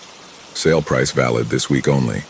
My coffee has always tasted just fine with best value oat milk, and I had no intention of purchasing another brand, even if the implant suggested it. I waved my hand in front of my face, attempting to dismiss the ribbon in much the same way I would redirect smoke from the end of a stranger's cigarette. It made no difference. The words continued to appear and disappear at the base of my vision, passing in and out of my periphery over and over again. Your local retailer for 20% off. Sale price valid this week only. Oatmax Creamy Oat Milk. Half the price and half the calories of the next leading brand with twice the flavor. Buy now at... A glitch, I thought, as I nestled into my couch. Dr. Adams had warned me that there may be a bit of an adjustment period following surgery. Still, I'd better mention this at my next appointment. It was to be a long afternoon of doing absolutely nothing but occasionally fitting a piece or two of a puzzle together. I couldn't focus to read, and the light from the television strained my sore head. I ignored, or attempted to ignore, the ribbon of text. The clock on the wall ticked as words disappeared and reappeared in my vision, occasionally changing from one blurb to another. Construction workers removing sidewalk across the street rode back and forth on jackhammers throughout the afternoon. I pulled a pillow over my head and squeezed it tightly over my ears to block as much of the noise as I possibly could, which wasn't much. Soundly noise-canceling headphones read the text, now available in 6 unique colors. Shop now for $149.99, online and in-store. Soundly noise-canceling headphones, now available in... After a shower, I noticed a slight red blemish on my forehead. No matter, I'd always been prone to the occasional outbreak, particularly when stressed. Simply skin pimple patches. New and improved non-drying hypoallergenic formula for reduced redness and inflammation. Fight acne with fast results. Available online or at your local drugstore. Simply skin pimple patches. New and improved. The text was accompanied by a rectangular image of a woman with porcelain-smooth skin placing a small circular patch over one barely perceptible bump on her cheek. The image obscured my own face in the mirror. I reached out my hand in front of me. It passed through the face of the woman and touched only the cold surface of the mirror behind it. The image dissipated, leaving me alone with my reflection. And inflammation. Fight acne with fast results. Available online or at your local drugstore. Simply... The evening brought peace as the construction workers packed up their tools and headed home for some much-deserved quiet of their own. That night I was restless in my bed. Sleep was fleeting. Shifting and wriggling atop my mattress, I dreamt of pimples and oat milk and headphones and jackhammers pounding on my skull.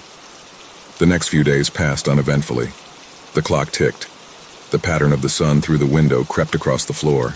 The puzzle on the coffee table was more complete now than it had been, but only barely so. Napping was easy, but sleeping was hard. And always, the line of text was there, inching along and along at the bottom of my world. I tried to avoid reading the text. If I only looked up or into the middle distance, I could almost pretend it wasn't there at all.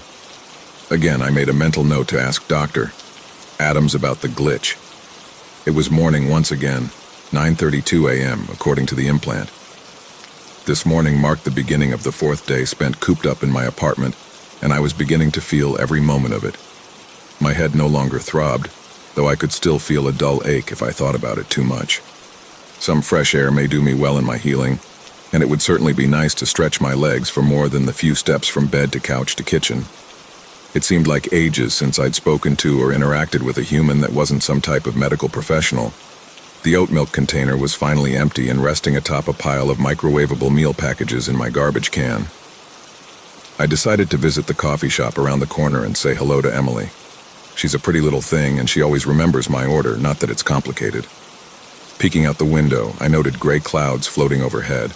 Text appeared just beyond the window with the daily weather forecast. Windy with a 40% chance of thunderstorms in the next hour. Right, better get going if I want to make it to the coffee shop before the storm.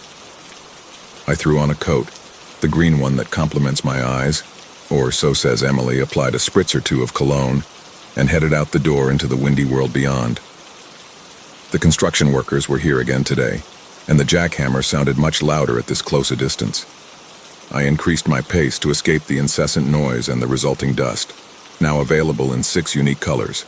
Shop now for $149.99, online and in-store. Soundly noise cants. The clouds grew ever darker, much more quickly than I had imagined they would. Thankfully, I was only a block or two away from the coffee shop. I could sit there and chat with Emily while I waited for the rain to pass. The street was busy this morning. Folks in business casual attire and raincoats walked past on their way to cars and buses. It was nice to be out and about again, feeling almost normal after so many days spent alone and in pain. A cool breeze blew across my face, then nothing, just black, completely silent and black. No passers-by to watch or breeze to feel. This lasted for a moment before I saw him, and only a moment more before I heard him. A tall, middle-aged man stood in the center of my vision, surrounded by multicolored flashing lights. He was speaking loudly, almost yelling, and waving his arms around to emphasize each individual word. Come on down to Crazy Eddie's Electronic Emporium, where we have high-quality televisions, cell phones, and yes, even laptops for the low price of $599.99. That's right, folks, $599.99. Balloons floated up around him, each with a smiley face emblazoned on the front. Fireworks went off in the background, exploding in showers of red and blue sparks. The tall man continued to yell, "Get the lowest prices of the season today and today only at Crazy Eddie's Electronic Emporium." Words appeared just below his feet. Tax not included. No additional discounts or coupons applicable or accepted on sale-priced items. 0% APR for 3 months with successful application for store credit card. Crazy Eddie's Electronic Emporium, located off I-4 in Fairbanks, in bright and sunny Central Florida. He flashed a wide grin and 2 thumbs up in my direction before disappearing just as suddenly as he had appeared in the first place, taking the flashing lights and balloons with him. Crazy Eddie was gone, and I was left disoriented and slumped over on the sidewalk, my clothes soaked from the sudden onset of a rain I hadn't seen nor heard. "Oh my God, are you okay? Do you need help?" yelled a nearby woman with a sense of urgency that rivaled my own. I must look worse off than I'd thought for her to be reacting that way. "Help," I whispered, more to myself than anyone else, attempting to decide if I did indeed need help, and what that help might even look like. At this, the implant blocked my view of the nice woman's shoes with a gray square menu labeled "Help." A cold robotic voice read the menu options aloud, or as aloud as was possible for a voice that likely only existed within my own mind. To contact 911, say "Emergency." To contact Dr. Adams, say "Doctor." Adams, to close this menu, say "Close." To repeat these options, say "Repeat." None of the options seemed particularly helpful. Dr. Adams, I selected.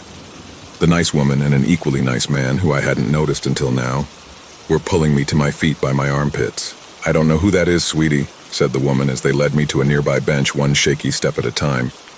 The ringing of the phone was audible only in my conscience, yet it was loud enough to obscure the voices of the people near me on the street. Their warbled words registered only in the silence between each high-pitched ring as I waited for Dr. Adams to answer. "Bring... No, he just collapsed on the sidewalk." "Barang. I don't know, he said something about a doctor." "Barang. Sir, can you tell me your name?" "Bring... Hello?" The voice was solid and clear, as though we were standing together in the sterile white hospital room where we had last spoken. "Dr. Adams," I said, words tumbling from my lips. The implant, I don't know what happened. I couldn't see anything or feel the rain or hear anyone around me. The whole world was just this one man. He was yelling about televisions and laptops and cell phones. "The implant is broken." No, my dear lad," he responded. "The implant is working precisely as intended. As a matter of fact, you must be healing splendidly for it to be working at full capacity already." The voice was chipper. I imagined he was smiling into a telephone receiver somewhere, wherever he was. The nice woman next to me was touching my shoulder. Her eyebrows were pulled tightly together, wrinkling her freckled forehead. Her lips were moving fast, but no sound came out. She was wearing red lipstick that looked quite nice against her pale face. "John? Can you hear me?" I said. "The implant is working precisely as intended," came the clear voice inside my brain once again. He over-enunciated his words. "No, that can't be," I explained.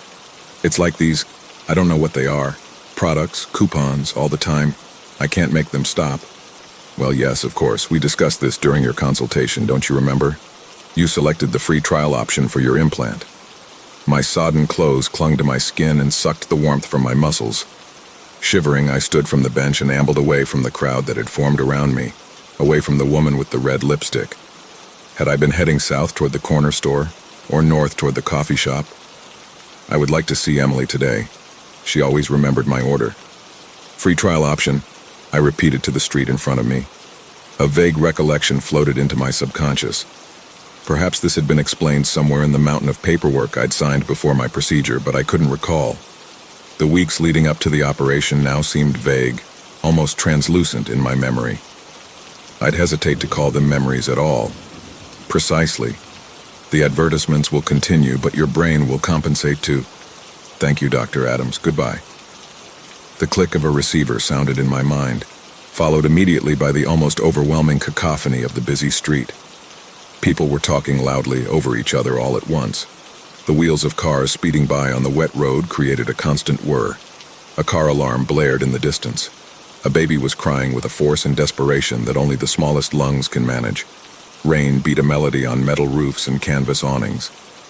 How had this discordant medley been replaced entirely by the voice of my surgeon?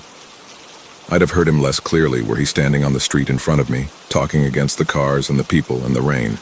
Perhaps he was correct. The implant must be working as intended. My wet clothes weren't bothering me so much anymore, though I would certainly appreciate the feel of a hot beverage in my cold hands. My shuffling feet moved on towards the coffee shop where a steamed vanilla latte and a warm smile would be waiting for me. But first I think I'll stop by Crazy Eddie's Electronic Emporium. I hear they're having a sale.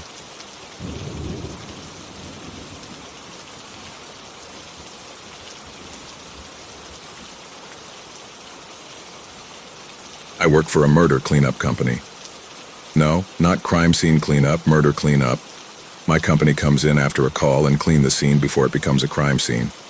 If there's ever been a murder reported or a missing person report, but there's no leads, no evidence, not even a body. Yeah, that's us. The company was made official at the end of the 1800s after Jack the Ripper killed his 7th victim. But there's only 5, I can hear you saying. To which I'll reply, only 5 found. We're good at our job, at hiding and disposing bodies, removing any physical evidence such as blood, hair, fingerprints, murder weapon, and cleaning up the area to its previous untainted state of pristine. It was as if nothing had ever happened. A doe would feel comfortable giving birth after our cleanups.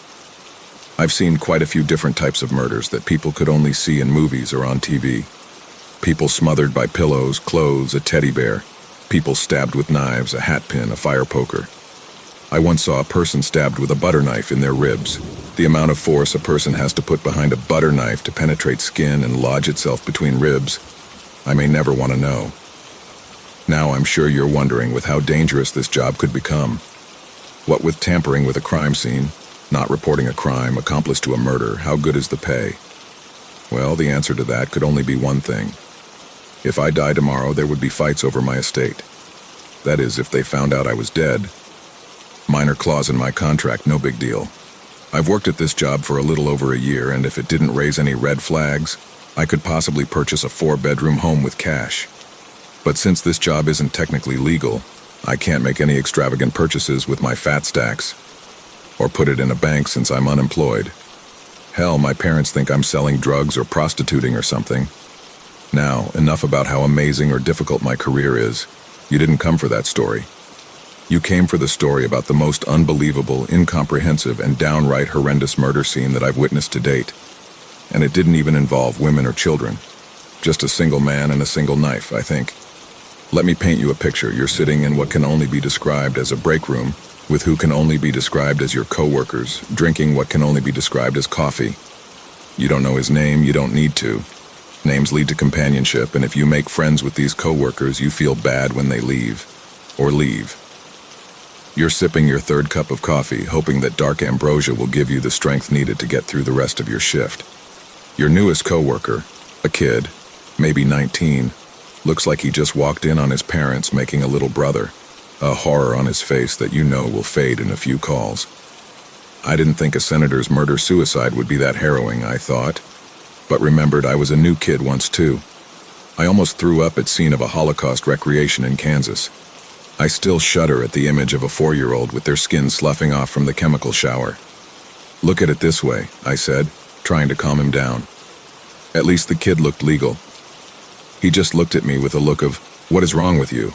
on his face before staring back down at his feet, probably trying to get the sound of sloshing blood out of his head. The door swung open for our boss, a slightly overweight man with balding gray hair and a face to rival any drill sergeant. He looked at us with a straight face and said, "Panties up, ladies, you got a call." "We literally just got back," I replied, a twinge of whining in my voice. "I just poured some coffee." "Do I look like I'm paying you to sit on your ass and make yourself pretty soft, man?" he replied, knowing full well how long we've been back. He threw a wadded ball of paper at me, probably the info we'll need. "Panties, UP!" he shouted and slammed the door behind him. I swear that door had been replaced at least 6 times after I came in. Not sure if that was a coincidence or just how he was, but I try not to dwell on the structure of the building. If it came down, it wouldn't be my fault. "Welp," I sighed, standing slowly and downing the burning liquid of life and normalcy. "Let's get going, new guy. The sooner we get this done, the sooner we can get another call." "Isn't there another job I can do here?" he asked, a hint of fear in his voice. "Like making coffee or cleaning the break room?" I looked around the clean, empty room and asked, "What's to clean?" There were literally only 3 tables and a handful of chairs, one table holding a new-looking coffee maker that's been here longer than I have. "Well, what about paperwork?" he asked, grasping at straws while he followed me to the van. "Place like this must have plenty of paperwork." "That's the boss's job," I replied flatly. I opened the door for him and gestured inside. "Come on, kid. In and out, 2 hours max." "2?" he gasped, buckling in. "Well, it's a single body in a basement with a stab wound. Even if they hit a major artery, it'll probably take us just under 2 hours." I closed the door, climbed in the driver's side, and drove to the designated address. Our details were usually 3 simple points: number of bodies, weapon of choice, or wound type, destination. Our mantra for this job has always been, the less we know, the better. The drive was silent. The kid was probably questioning his life choices when we pulled up to a dilapidated, boarded-up house with the front door removed and leaning against the patio railing. "Drug deal gone wrong," I guessed, opening my door. "I'm putting $20. You?" It had always been tradition to put up fake bets on what you thought happened based on what little information we had and the look of the destination. "What?" he asked, staring at the haunted house reject with his mouth agape. "Oh, ghost hunting." "Ghost hunting?" I opened the side door and pulled out 2 painters' smocks. "Yeah, like 2 kids try ghost hunting. One friend spooks the other and they stab their friend to death." He took one smock and zipped it on, making sure to tuck any loose hairs back in the hood. We donned out protective equipment, shoe booties, gloves, goggles, and headlamps, to avoid leaving anything of ourselves behind. "And who's paying the hefty price tag for us to come out and hide this?" I grabbed a gurney with a caddy of cleaning supplies on it and started rolling it toward the door. "Well, in that case..." He lifted one end as we carried it up the front steps. "Who's paying to cover up a drug deal?" Smart kid, I thought, and looked at the door, contemplating how to put the door back in the doorway without making new drill holes. "All right, point made. Drug deal or ghost hunting gone wrong. You're on, kid." We wheeled the gurney into the room and left it in the foyer, searching the first and second floor for any stragglers or squatters. Cleaning up the murders is easy. Getting rid of witnesses is a pain in the ass. As soon as the room was cleared, we descended the stairs to the basement, leaving the gurney at the top of the steps and carrying down a body bag and the cleaning supplies.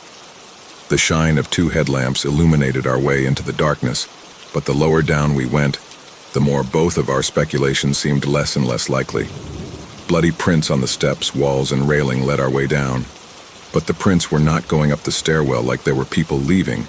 They were trailing back down like someone was pulling them back. The basement floor was covered in almost an inch of blood, pooled from wall to wall. This didn't come from one person, I thought, looking down the empty room and saw necklaces hanging on the wall behind a brace beam with a body tied to it in the center of the basement. At first glance, the body was facing away from the stairway, tied with their arms up in a Y shape and ankles tied together. We walked further into the room, both beams lighting up certain areas of the body's back as we looked over the corpse. We glanced at each other in silence, out of respect for the deceased, communicating with our eyes. Guess we were both wrong. I walked around the corpse slowly, surveying the damage. Legs were still intact, no wounds, just some strange markings written in blood. The lower half of the body was nude, displaying the corpse was male. Although his equipment was missing, his abdomen was chiseled.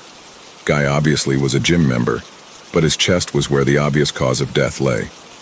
His chest was flayed open, rags of skin hanging loosely from muscle and bone, and the ribs were all broken outward like they broke his ribs and opened them to remove whatever was inside. There was an incision like cut in the skin above and below the wound, starting just over his navel and ending at his clavicle. His face was frozen in a horrified look of pain and terror, his eyes staring down at the exposed tissue below him. On his face, aside from the expression, was more of the bloody markings, unknown symbols drawn methodically along his cheeks, nose, and forehead. The blood dried and dark, bits of it flaking off. He was alive while this happened to him, I thought somberly. He was alive long enough for this blood to dry on him. How long could something like this take? I heard a coughing behind me and turned quickly to see the kid covering his nose with one hand and pointing down at a mass in the corner. A pile of, I'd guess 6 or 7, bodies lay in a pile of blood, guts, and viscera. No definitive characteristics to each body aside from different colored flesh clinging to muscle and bone. I set the cleaning caddy down on the shallowest pool of blood I could find and handed the kid a medium-sized garbage bag. Anything of value goes in here, I said coldly. Anything that could be traced back to a victim or suspect was sold to a pawn shop the boss owned, extra money and less evidence. But, he started and choked back bile. The boss said one body. People lie, kid, start collecting, and keep an eye out for any murder weapons. No way this was done with just their bare hands and a knife. I looked around the body and found a single dagger gleaming in the light of my headlamp, the only thing that wasn't covered in dark blood. I gingerly lifted it out of the liquid and examined it closely. The same markings on our corpse were etched into the foot-long silver blade. The handle, about 4 inches long, held 8 rubies and 2 diamonds. The rubies looked dark as the blood around me, and if I stared hard enough, the color seemed to swirl inside, like a liquid being stirred in a pot. I held the dagger gently and raised it slowly to cut the binds on the body's wrists, freeing it from the beam and slowly laying it in the body bag, careful not to cut myself on the exposed bones. The kid started gagging, the sound of squelching coming from his hands digging into the bloody pile for wallets, watches, jewelry, or anything else we could hawk. I turned back after zipping the bag shut and saw him holding a handful of necklaces with matching pendants. "Hold on," I called, reaching for one of the necklaces. I took one from his hand and let him drop the rest in the bag. The pendant had a single symbol carved into a piece of polished wood, one large spot carved in the center with 8 smaller, darker spots spiraling out from the center. A crack in the pendant broke a 9th spot, possibly meaning a loss. I looked down and counted the pendants in the bag. 6 in the one I was holding was 7. I looked back at the body bag, the 8th occupant of this weird ritual. Or was he the sacrifice for this ritual? I pocketed the necklace, turned back to the cleaning caddy, and removed a large black garbage bag. Now it was time for my ritual, cleaning this up so it looked like it never happened. We bagged up and collected the mess of dead bodies into garbage bags and set them at the bottom of the stairs. We only had one body bag, and this mess would make it more difficult to clean up those bags. Once the bodies were cleaned up, we started mopping up the copious amounts of blood. Luckily, the floor for this basement was tiled, so it was easy to sop it all up. Unfortunately, that meant we had to go through each crack and loose seal between the tiles and scrub them with a toothbrush to make sure there wasn't even a single cell left. We finished soaking up the blood, and I started on any chunks left over while the kid cleaned off the support beam. Sweat is harder to clean than blood, mostly because you can't see it, but I thought I trained him decently enough that I'd make sure he did it right after he was done. Once we got the dried blood symbols off the walls, I noticed claw marks on the walls under the blood.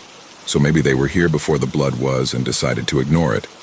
The kid was shaking a burlap bag of dust and dirt around the newly cleaned floor, and I ran over to stop him. "Hey," I hollered, shaking him from his autopilot mode. "We do that on the way out. We still have to walk on this. Try getting the blood out of the stairwell." He nodded and took a rag to the stairwell, leaving me to clean up the dirt mess. Sighing, I swept the dust into the corners, places it would settle if there was a draft or gather due to the settling foundation. I started filling fresher marks with a plaster concrete mixture and replacing any missing gouges of wood with our own false wood mix. Stronger than real wood. Fake enough to look real. Gotta love it. Suddenly, the kid started yelling for help, and I heard a squelch, cutting the yells short. I ran over to the stairwell and saw the kid slumped over on the stairwell, blood pooling and dripping down the bottom 3 steps. I turned the kid over and saw the dagger sticking from his eye, plunged through the socket and into his brain. I stared, mouth agape, and felt the bile rise. I stepped back, trying to choke it down, still feeling the warmth of his fresh body on my hands. Through the glow of my headlamp, I saw the handle of the dagger, the 9 blood-red rubies. Wait, 9? Screw it, I thought, threw the kid's body over my shoulder and jogged up the steps, pulling the gurney and the 8 occupying bodies out the door. I threw everything in the truck, grabbed a book of matches, and walked back to the top of the basement stairs. One thing our boss emphasized with us was to never smoke at work sites. 1, the butts and ash show someone was there, and 2, the cleaning chemicals were extremely flammable. I struck a match, set it in the book, and tossed it down the steps. It landed perfectly on the tiled floor, and the floor quickly was engulfed in flames.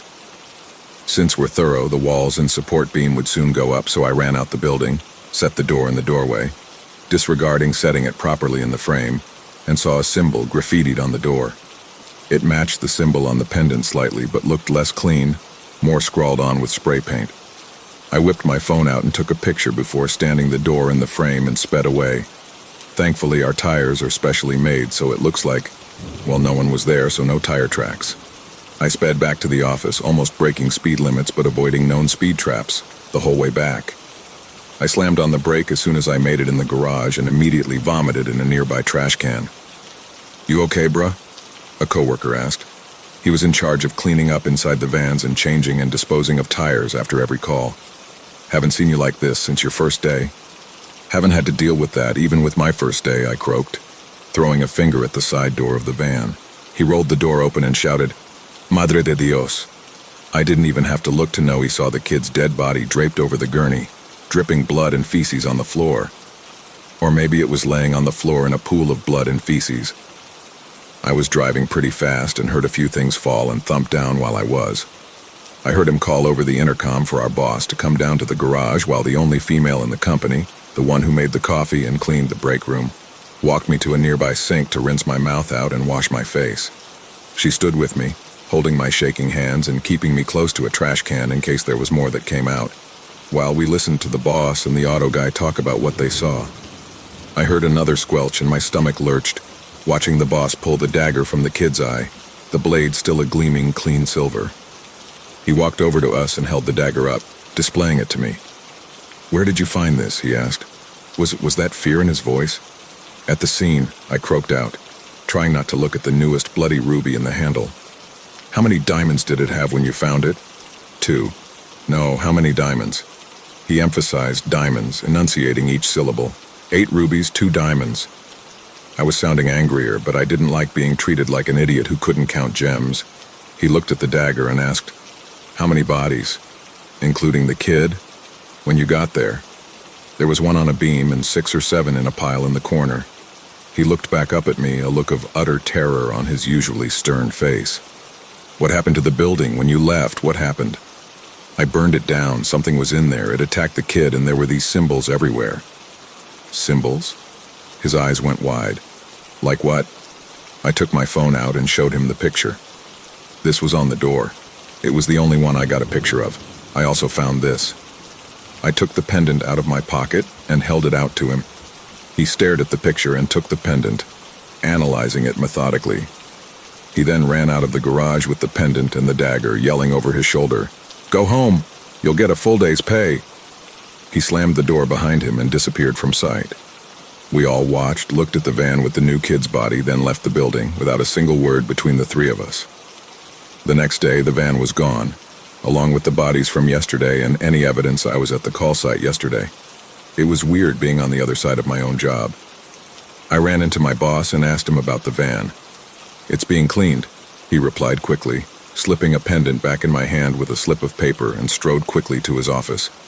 I left for the break room and saw the cleaner and shop guy sitting at a table, each with similar pendants and slips of paper. I sat at the table with them and set my pendant on the table with theirs and read my note. "Keep this with you for the next 10 days, no arguments. Do not leave it anywhere. Keep it with you, 10 days. I looked at my coworkers and broke the silence. "I think we need to keep these with us for the next 10 days. "But why 10? She asked. I looked at the pendants and finally noticed how different they looked from other ones I found in the basement yesterday. This one was on a white, polished stone and looked more like an eyeball with a black iris and a white constricted pupil, and 8 black spots surrounding the black. 8 black spots and 1 white in the center makes 9, and the others had 10 total black spots. The outer 9 looked painted black, spiraling out from a lighter center spot. "Ours is not to ask why." He spoke like he said this hundreds of times. "Ours is to do as we're told." "That's not the saying," she said, grabbing her pendant and walking out suddenly. "Around here it is," he muttered, grabbed his pendant and walked out after her, probably both going to their respective duties. I sat in the break room staring at the pendant like I would a cup of coffee, waiting for the boss to come in with my first call of the day. "Nothing's changed, right?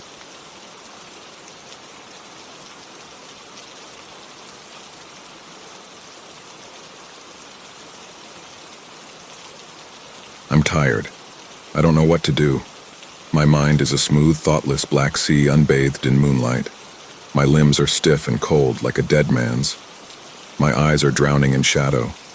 Sleep has become a memory, and I fear it will soon become something even fainter than that. It began with the mutt, and it will end with the mutt. Of that I'm sure, at least. It is now August, but it was in the thundering heart of a hot January storm that we found it standing there in the highway, all wet fur and fleas and ribcage. I wish I had never stepped on the brake pedal. I wish I had run it over.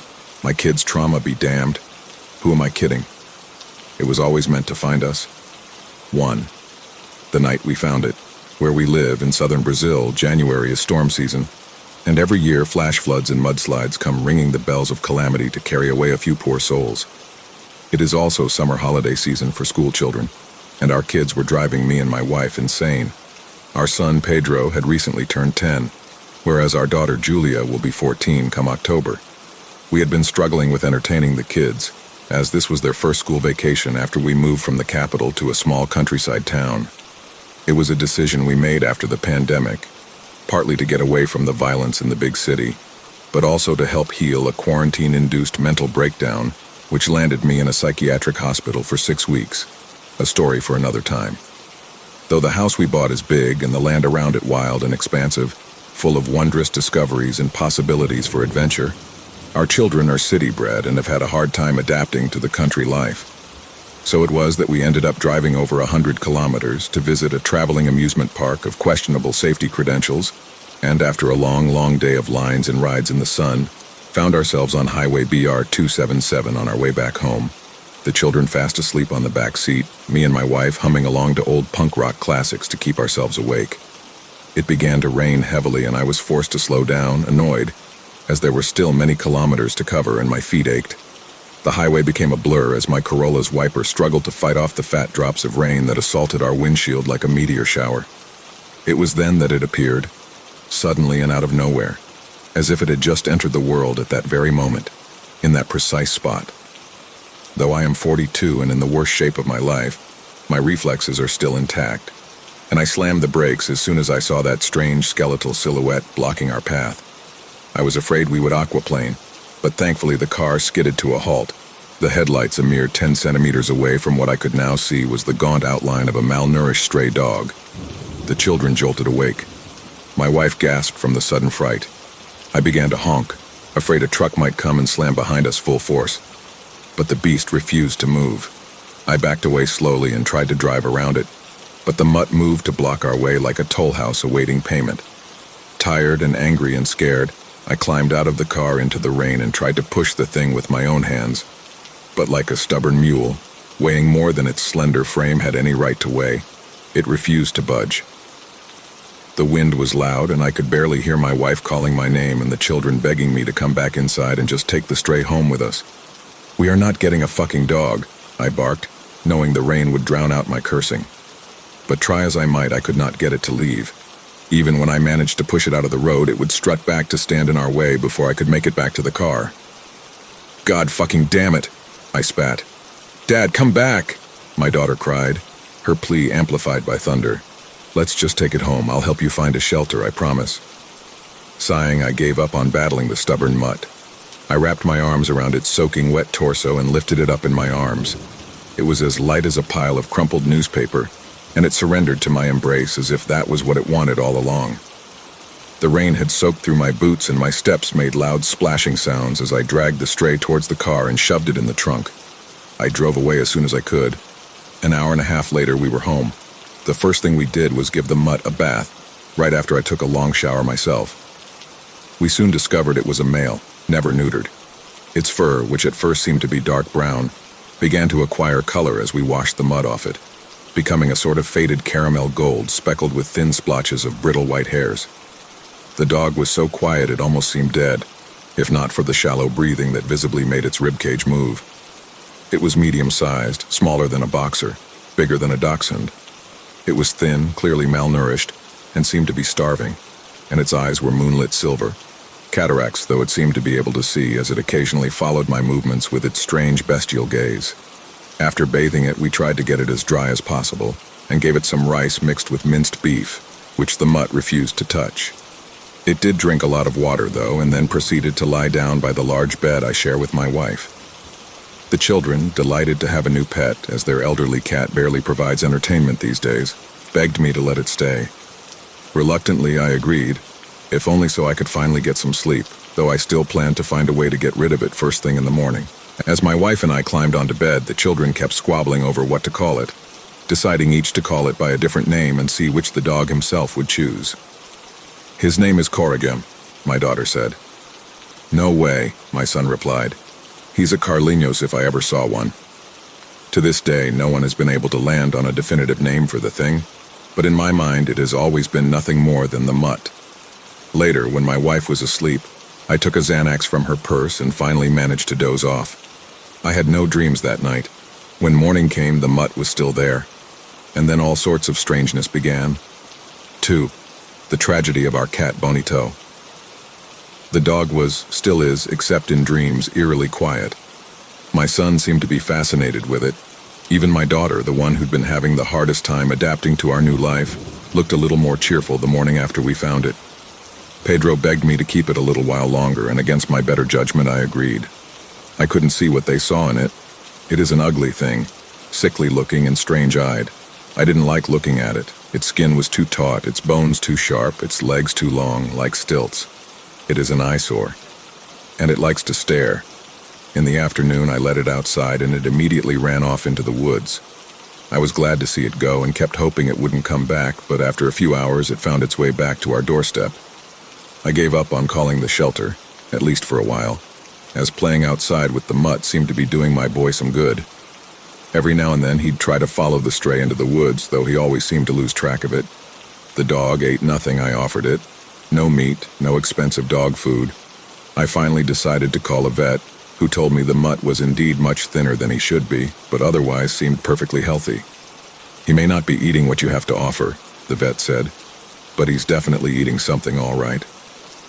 As to what that something may be, I'm too terrified to say, though I think I have a pretty good guess now. Very soon I found myself regretting my decision to postpone calling the local shelter. The first sign that something was amiss was the sudden behavioral shift of our 19-year-old cat Bonito, blue-eyed and white-furred, still relatively spry despite his age. After laying eyes on the mutt for the first time, he seemingly decided he would never touch the ground again. Instead, he started moving around the house by jumping from object to object, from bookshelf to couch to windowsill, like a child pretending the floor is made of lava. Whenever we tried to get him to come down, he became quite aggressive. and even bit my daughter's hand and scratched my wife's arms, drawing long lines of blood. I found myself forced to make adjustments to feed Bonito on the bookshelf, lest he starve himself to death. I began arguing quite rapidly with my wife and children. I told them it was the mutt's fault, but they didn't want to hear a word of it. They insisted it was normal cat behavior, and that soon Bonito would get used to the mutt, but no. Then Bonito moved up to the roof, and nothing could get him to come down. Oddly, nobody seemed to care. "He'll come down," they said. He didn't. Twice a day I climbed up there to feed him, and I stayed until he finished eating, otherwise the place would be crawling with rats. This lasted for a couple of weeks and finally ended one rainy morning when I found our 19-year-old family cat impaled on our rust-eaten peacock-shaped weather vane. I have no idea how it could have happened. It seems unlikely he could land in such a fatal way on his own. Somehow I knew the mutt was to blame. My wife and children seemed bizarrely unaffected by the loss. Furious, I questioned them about it. How could they not care? "Dad," my daughter said, "Bonito was 19 years old. Pets don't live forever." "Yeah, Dad," my son added. "Everybody dies." I told them it was the mutt's fault, that it had scared Bonito all the way up to the roof, but nobody wanted to hear a word of what I had to say. 3. My wife's strange remarks. After burying Bonito under an orange tree in the orchard, I called the shelter. No vacancies, they said. The new municipal administration had cut the shelter's budget in half, they said. No way to know when there would be an opening for the mutt, they said. "Go fuck yourselves," I said. My wife and children, having heard my end of the call, cornered me in the kitchen, the mutt following right behind them. "You can't send him away, Dad," Julia said. "Please," Pedro begged. "He's the best thing that's happened since we moved here." "Well?" My wife glared at me. "All right," I gave up. It was 3-on-1. "But I'm not taking care of it, you hear me? It needs a vet, you call it. If it's hungry, you feed it, got it?" The children shrieked in jubilation. My wife barely smiled at all. Rosaria, my wife of 19 years, was recently let go, and has had some trouble finding a suitable role due to the highly specific nature of her profession. She was prescribed 1.0 milligram Xanax a day to deal with the myriad anxieties of unemployment, but soon after Bonito was killed, she no longer seemed to need her pills. She seemed to have found a new passion in gardening, and she began taking a lot of time caring for a sapling of an unidentified species which had begun to grow in our backyard. The mutt seemed to enjoy sunbathing next to her, as I could always find it standing beside her when she was outside, hovering skeletally like a second shadow. One day I found her spraying the sapling with some sort of chemical she said would help drive leafcutter ants away. The mutt stood beside her like the third child we never had, watching her hands attentively as she worked. "What an odd mutt," I remarked. "It's peculiarly curious, even for a dog." "Don't be a fool, Fernando," she said, looking at me like I was a toddler barely blurbing out my words. "He is not a dog." "What is it then?" I asked, thinking this was surely some attempt at a joke. "Sure looks like a dog to me." "Really? Tell me then. What sort of dog breed has 9 heads?" "What?" I could barely believe her words. 9 heads? What are you talking about?" "Never mind," she changed the subject. "You may have 2 working eyes, my love, but you were always blind as a bat." Since that day, she has become increasingly distant, obsessed with gardening with the mutt by her side. Her roses kept growing, and the sapling became taller and fuller with every passing day. She cares about nothing else. I tried to get her to go back to the psychiatrist, but she tells me I'm the one who's crazy. Yeah, right. Sometimes I think I can hear her speak to it, that awful gaunt mute thing in whatever language she is speaking. I've never heard her speak before. Her tone is playful, joyful, which it never is anymore when she's talking to me. I've even caught glimpses of her laughing to herself, as if the mutt has just told her the funniest joke. At night, when she thinks I am asleep, I can hear her whisper vile things to me. "You are not loved," she murmurs. "You were never loved." She leans closer and I feel her hot, rotten breath on my neck. "You are a horrible father. Your children are disgusted by you. Your wife looks at you and feels nothing but contempt. You are not a man. You are less than a dog. You will not be missed." But whenever I open my eyes, she pretends to be asleep. 4. My daughter's dark journal. One night in early July, when my family was asleep in the living room, I went upstairs to take a leak and found myself drawn to my daughter Julia's room. Her affliction, if I may call it that, began at the same time my wife became obsessed with gardening. Right after Bonito impaled himself on the weather vane. Only a few weeks after the mud arrived. She's changed. I know it's normal for a kid her age, God, I remember what it's like, or at least I think I do, being 13. But this is not puberty. This is something else. Julia stopped smiling and cracking jokes. She stopped missing the city and going outside. She sleeps during the day and spends the whole night awake, alone in her room. Well, not exactly alone. The mutt is always there. I tried to get her to break this insomniac cycle and regulate her sleep schedule, but nothing worked. By June, things had gotten to the point where most days I couldn't get her to wake up and go to school. That night, however, I decided to try something else. I slipped a tab of Xanax in her glass of orange juice, I know, an awful thing to do. But I could no longer bear the thought of her spending all her waking hours alone, wide awake in the dark depths of the night, with nothing but her shadow and that dreadful dog for company. As I entered her room, I noticed she'd been writing. There was a pile of paper covered in writing on her desk, which upon closer inspection I discovered to be some sort of journal, full of strange lists such as this. Things I want to write something dark and terrible, which though twisted and woven of nightmare may like a veil punctured by rot, let a sliver of moonlight shine through. I want to sing something that stirs up the nameless, shapeless, uncountable things that lurk in the corners of sleep-deprived visions. I want to raise the lowest to the highest of heights, and make the hideous seem even more radiant than the most beautiful angel of all. I want to catch fear and trap it and grind it to ink and use its wet beetle-back blackness to conjure yet more fear, so that I'll never run out of shadows to write with. I want to spell death with letters other than D-E-A-T-H. A frightful discovery which made me shiver and was so unexpected I could scarcely believe my eyes. My daughter had never shown the slightest predilection towards the gothic and the dreadful. By choice, up until then, she'd always been a rigidly gender-coded daddy's girl. I turned the sheet over and found more and more scribblings, black shapes and odes to darkness, poems of violence and drawings of death. Revolting. I put the papers down and walked away. When I got back to the living room, my daughter was awake, staring at me, the mutt nestled beneath her legs. "Why did you do that?" she asked. "What do you mean?" I pretended not to know what she was talking about. "If you want to know the things I can see now, Dad," she said, her voice oddly hypnotic, "all you have to do is ask. I'm just dying to show you." I found myself just standing there, scared of my own daughter. The mutt licked its lips as she scratched its ears. 5. My son's peculiar aphasia. My son no longer speaks. He barks and whines and howls. It's been 3 months since I've last heard him utter a word. The doctor says there's no neurological reason for his strange aphasia.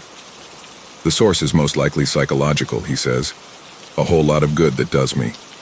6. I dream of the backyard tree every single night since the cat died. I dream of the backyard tree. In my dreams, the tree is terribly tall and made of strange yellowed bones. Its flowers, the color of blackened blood, are larger than my head. Some of them look ready to bloom. Others are still fat, blood-gorged buds. Some have black, sightless eyes in their petals. Others sets of sharp, disjointed teeth. My wife irrigates its roots with blood. My daughter stands a few meters away, painting dreadful portraits of the tree. My son, on all fours, barks and growls by the mutt's side. And the mutt, well, it stands on 2 feet like a grotesque circus beast and speaks to me. Its voice is not its own. It speaks in the tones it stole from my son. "You must hate me," it says, its mouth moving monstrously. "You must continue to fear and hate and despise. All your attempts to get rid of me, all your rage, all your lifetime of pent-up frustrations, it is all food for the tree." It points at the hellish skeleton tree with its front paw in evil mockery of human behavior. I follow its lead and see that there are some trees that are already beginning to turn into fruit. But not quite fruit. The flowers are turning into the heads of raging hounds. "What are you?" I roar. "What do you want from us?" "I am life," it says. "Number you are death." "Is there really a difference?" it asks. The ghastly dog heads blooming behind it bark and growl, and my son howls alongside them. "I will kill you," I swear. "I won't die," it replies. I suddenly become aware there is a knife in my hand. I raise the knife to stab the mutt, the stray, the thing in its grim cataract-clouded eye. My wife screams, my daughter cries, my son continues to bark. The mutt laughs and I wake up. 7. What comes next? My wife spends all her time caring for the tree. In real life, it's nowhere near as monstrous a sight as it is in my dreams. Nothing more than a regular oak. But it is growing frighteningly fast. I can tell from her expression she can barely stand the sight of me. My daughter scribbles wicked things in her journal, paints foul portraits of the most vile visages, scratches profane poetry on her walls. My son follows the mutt, barking at the sun and howling at the stars. My children have stopped going to school. I told the administration we were moving back to the capital. I can't bear the thought of them being in public. I think about calling a doctor, but I'm afraid they'll take my family from me. I know I would. It's August now. September will soon come. The mutt is still here, but I know what it is now. I know what it eats. I know what it wants. What it eats is our sanity. What it wants is to eat. It will feed and feed and feed. It will gorge and grow and swell until the blood-black flowers on its dreadful skeleton tree bloom into the drooling faces of other rabbit-eyed mutts.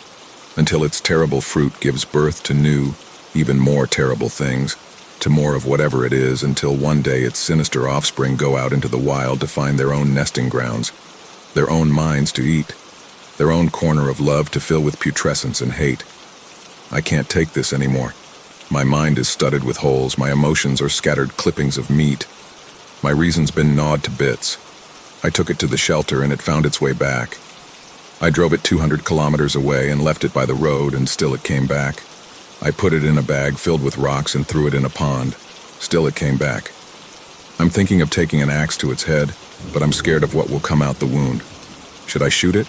Should I shove it in the wood chipper? Should I set it on fire? What could possibly save my family now? I fear I know exactly what comes next. God help us. God help me.